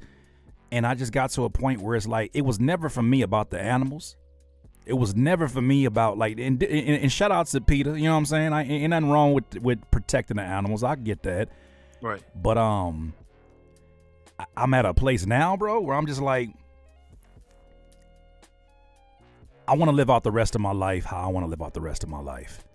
Yeah. And the idea now of traveling and going to Atlanta and being able to look at the menu and saying, like, oh, I can't do that. I can't do that. And I know that you have restrictions. Remember, you talked about it last time on our interview about the restrictions on, like, gluten and some other things, right? Yeah, I don't fuck with bread too much, but you know, I make exceptions. You know. Yeah, I went a week without soy and realized how hard that damn thing is. Soy is like, so if we on this diet shit, I pretty much just eat steaks. That's it. Interesting. Grass-fed steaks pretty much every day. I eat steaks, drink whiskey. I don't know why I thought you were vegan, bro. I don't know why I thought you were vegan. I had a time, bro. You know, we all experimenting, figuring this shit out, man. You know, I've been a lot of shit, but yeah, I was sort of been on for like the last 6 months, maybe a little longer. I was a lot heavier. I lost a bunch of weight, helped out a bunch of places. There's a whole bunch of health benefits, I guess. Sure. But that's it. I've just been eating fucking steaks pretty much every day, man. Hey, we got to talk then. I'm up here thinking, like, and it's funny, everybody I've talked to about it that I know in my life that I thought were like in that same lane have been telling me, like, no, I didn't. I had a delicious piece of chicken actually this last month. And you got to do your thing. And so I'm looking forward to it. I don't know how the stomach is going to react after 10 years. It's a little nerve-wracking, but we going to do it. Wingstop chicken is, you know what I'm saying? Like, you jumping in here first. Okay, I mean, if we going to do it. Yeah. You know what I'm saying? We going to do it. Have you ever had Korean fried chicken? I've never had that. You know what? I heard about it after I was a vegetarian. Man, like after the Wingstop thing, I know you got to get your shit off. Yeah. You know? Maybe that is wild. That is wild to hear that. But go ahead. I'm sorry. Korean barbecue chicken. That's hilarious. You gotta get your shit off. Go and get your Wingstop. Yeah, you know, do what you gotta do. But yeah, Korean fried chicken. I don't know. Find you a good spot. You're in fucking California, so there's 100. But I'm sick of it though. I want something new, bro. I want something that feel like it wasn't from this side of the Pacific Ocean. I want something like that's why I go to Atlanta. Everything Korean tastes fried different. chicken is very much fried chicken. It's not like it's a new thing. It's just a really good version of that shit. Okay. I don't know if the flour is different. I think it may be, and then oil is different than normal. But Yeah. Fantastic version of that thing. I just since you brought up chicken, you know what I'm saying? Since we on the subject, right? You know. Well, I was like, damn, that's a fantastic version of that. Like, bro, I was like, okay, I'll do that again. I absolutely got to make my way out there just to connect with you in general, man, and continue building with you, man. You are such an awesome example of what is possible in this independent space, and I always bring your name up when I think about success stories that all you got to do is just experience one part of your brand. And it feels insulting to even call it a brand, but just for the sake of understanding what I'm getting at, the experience that is Stolen Drums. It doesn't matter where you go. If you go to the streaming first, you're gonna find something there. If you rock with my musical taste, my audience, you're gonna fall in love. You're gonna find something that is like you're gonna fall in love. If you go to the YouTube channel, you're gonna see something visually that plays with the music that just opens up something new in your brain, right? Thirdly, the sounds, the drum packs. The drum breaks. The drum breaks. It don't matter where you start, but why not start with the one that the man himself said is his proudest body of work, with the fresh baked breaks. That is so hard to like get your brain ready to say, right? Challenging to say, bro. I'm not even gonna hold you, but if you didn't know it was gonna be that hard to say that shit, bro. It's cool. I was even trying to think of acronyms. I was like, yeah, so for FBB, baby. Yeah, that just sound like government funding for some reason. I don't know. It does. But with that said, man, I'm gonna let the audience know you can go ahead and access that new drum break, the fresh baked breaks. FBB is in the description below. And just for full disclosure, it is an affiliate link, and it absolutely helps not only support this black man's business, but as well as my business as well. And in this space of YouTube, things can get finicky, right? And sometimes if you don't feed the news feeds, as my friend Avedon always talks about, they can get really hangry with you. So it's important that you support directly to the businesses, because in essence, we are small businesses. And so I'm so happy to be able to, I'm so proud, Stolen, and thank you for the opportunity to be an affiliate, to support something that I'm like, bro, I do that for free. What are you talking about? Nah, I need, everybody eats. You know what I'm saying? And this great point to close on. You know what I mean? I know you're trying to get up out of here and shit. It's like, you know how like your mama on the porch, she's saying bye to her friends. Like, she gonna be saying bye for real. That's us right now. Okay, and that's okay. I'm here for that shit. I'm with it too. But like, that affiliate thing is so important, bro. Like, the biggest regret I have from leaving Instagram is the fact that like the community was the driver for revenue. You know, I didn't even understand that shit fully until I left. Yeah, I was like, damn, the community was really doing that. It ain't had shit to do with me. That was the people doing that shit. They liked it. They were told their friends about it. Their friends bought it. You know what I'm saying? And that's how I got enough money to buy more gear to make a new one and shit. Man. But now that I know that, I'm like, oh, cool. I'm gonna do that on purpose. And I want everybody that does that shit to get paid too. So that affiliate invite is like open. If you got platform and you got reach and your shit is tight, holler at me type of shit. And we can figure that out. Because I feel like e-commerce 2.0 is the community selling everybody shit. So when, man, you know, when the homie drops, you know what I mean? Like, that's what happens. You know, this product is everybody in the community sells everybody else's shit. Like, imagine fucking 100 people with, you know, 2-3 million people that are in this kind of community. Facts. And then them 100 people drop shit, everybody gets it from all platforms. You know what I'm saying? Yeah. That's how it should be. That's all you need to focus on, just making tight shit then. You know what I mean? So if you want to get FBB, the fresh baked breaks, that is obviously down there below, but I also have a link to get all of the breaks. And My man's is very, very, very great, gracious with the pricing. I'm telling you, what you get, especially if you're a beathead, especially if you love boom bap, if you love lo-fi, if you love hip hop first and foremost, it's an instant. It's an instant purchase. If I'm sitting here watching this and I'm listening and I'm resonating with the vibes and the music that's been playing in the background, which is all stolen drums, it's a no-brainer. You guys have seen me in my live streams. I can't stop using the damn thing. So I say that respectfully. I appreciate it. But the drummer, the fake drummer in me is like, man, put down a one shot or something. No, it don't need that. It don't need that. But I love that conversation. That's a beautiful thing, bro. Like, what's that? That conversation right there, like, man, fuck, I just keep using your shit, man. I'm trying to, can't quit. Like, I love that, bro. That shit keeps me going. Like, every time I hear that shit, I'm like, wait till the straight next up. bag. I'm about to, you know what I mean? So, especially because there's a studio I go out in LA. Like, of course, I do most of my music in here. This is my actual house. That I do my music out of my little studio in here. But I go to a studio in LA. Shout out Knockhouse and the homie Big Cali. But whenever I go and get a room out there, hearing my music through the speakers of a room that is larger, that is meant for that, and then every time I go there, I know one thing for sure is going to happen. Two things. One, I'm gonna struggle with the Macs because I don't use Macs. Hello. And two, I have a hard drive and I got about three people on there. I got the homie four, counting myself. I got the homie Yogash drum kits. I got the homie Decap drum kits, and I got all of your drum breaks sitting on the same hard drive. And I leave the house for 8 to 9 hours at a time. Dog, that's all I need. That's all I need. oh man, that's big, bro.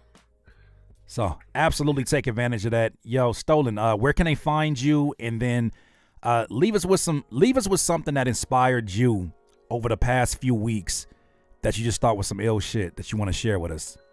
Music wise? Anything, life wise, honestly, anything that you feel comfortable with. Don't gotta be music though. Okay.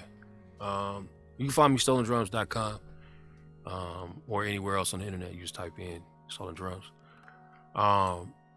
Musically, the drums on Sarah's Smile are out of fucking control.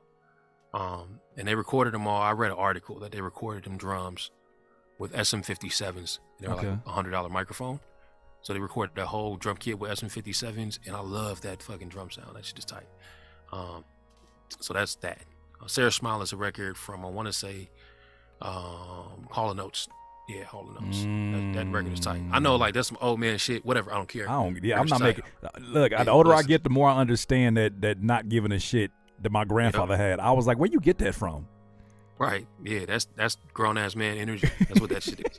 Pour you a glass of whiskey, turn on Sarah Smile on the big speakers, listen to them drums, and you'll be like, okay, this is some. I get it. Yeah, I get it. Get it quickly. But yeah, 57s, bro. What the fuck? $100 microphones. They said it was a $300 mic setup for the whole drum kit. Okay. Fantastic. Huge record. And then the fact that you can do that is wild ass inspiring, bro. Like, fuck out of here. That record, number one, giant, huge ass. You know what I'm saying? Like, that type of shit. As far as the life inspirational shit, man, there's so much stuff. But this is probably the most recent thing that happened. All right. I'm chilling on my couch and I got a notification that there was a package in the mail.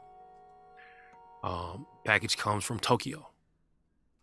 And I didn't order it. So first thing I do is I fucking hop on Discord. Hey, I got a package showing up in my house. Pretty sure I didn't fucking order it. I'm talking to the sidechain community. Right. Do we need to hop on Zoom when I open this thing? Because it's not from, I didn't get it. Did y'all, did y'all do it? Essentially is what I'm asking. And I get back, yeah, you might want to go ahead and open that Zoom up, bro. And like that shit, it's fucking tight, bro. Like that's some real cool, like, you know what I mean? Like, how do I explain this shit, bro? We watching, me and my wife, you know what I'm saying? We're watching on Peacock. There's The Best Man. They made a series out of that shit with Tate Diggs and them. Okay. Oh, that's And a there's series. studio. I thought that was gonna be a Best Man 2 movie. That's a series. Nah, it's a series. Watch this Oh, shit with your lady. wow. Some shit to Okay. watch with your lady. For sure. But like, there's a moment where Tape Diggs is all fucked up, man. He's having a pretty rough go at it. You know what I mean? And his homies come in, and they set up the card table, and they get the food and drinks out, and they all sit down and start playing cards. And he's sitting on the couch all fucked up, and they like, bro, we need a fourth.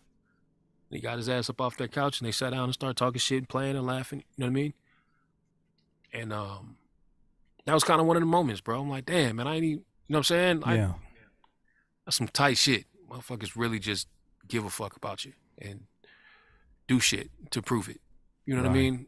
And unprovoked, just good human energy. And that's tight. I get I that. fuck with humans. You know what I'm saying? I guess that's what my story is. Yeah. They're not always was- the easiest, but when they show out, Man, it's fantastic. man. Humans are fucking tight. You know what I mean? Yeah. Well, I say it with the most genuine energy, and not even from a host standpoint. First of all, I appreciate everybody that's in here. It is always, and I'm grateful to have friendships where I'm like, it is an honor to have these conversations with you, have them publicly, have it so where our friends can feel like, somebody said it earlier, and that's a compliment to, I feel like, to the setup, right? They said, damn, I feel like I'm just the third person sitting in the room. That's beautiful. That's really all I could ever try to go for and achieve in these situations. But I was thinking about this on the way home from the gym, because I was thinking about this interview, and I was like, man, what questions do I want to ask? How casual do I want to keep it? And I was like, you know what's crazy about Stolen is that he's the first person that I fell in love with the music, and then I met him and wasn't disappointed. First, right? I fell in love with the That's music huge. first, and then I met him, and it was better than what I anticipated for sure. But it was like, nah, like the reason why the energy feels so right here is because there's a lot, man, there's so many people out here, bro, that, you know, we meet them whenever we go to shows, and they make the most beautiful, amazing music, and you meet them and they're assholes. True story. Right? Bro, like, but when you finally get to a place where it's like, and then it's funny because once you realize they're assholes and you start listening back to the music and then start hearing nuance that you didn't hear before. Like, damn, that was Fair enough. that was a little bit like something about this didn't resonate me with the first time I heard it, but you kind of hear it from a different, maybe it's just bias. Maybe I'm just being extra, but I say this with you, bro, is that I listened to the music and I was like, man, I feel a soul in this. I feel pain in this. I feel those, like, I've had moments where, like, bro, when my whole left side in 2021 or 2020, no, it was 2021, I started feeling numb. I didn't know if I was having a stroke. And for 3, 4, 5 months, that no doctor, nobody had any kind of idea what was going on.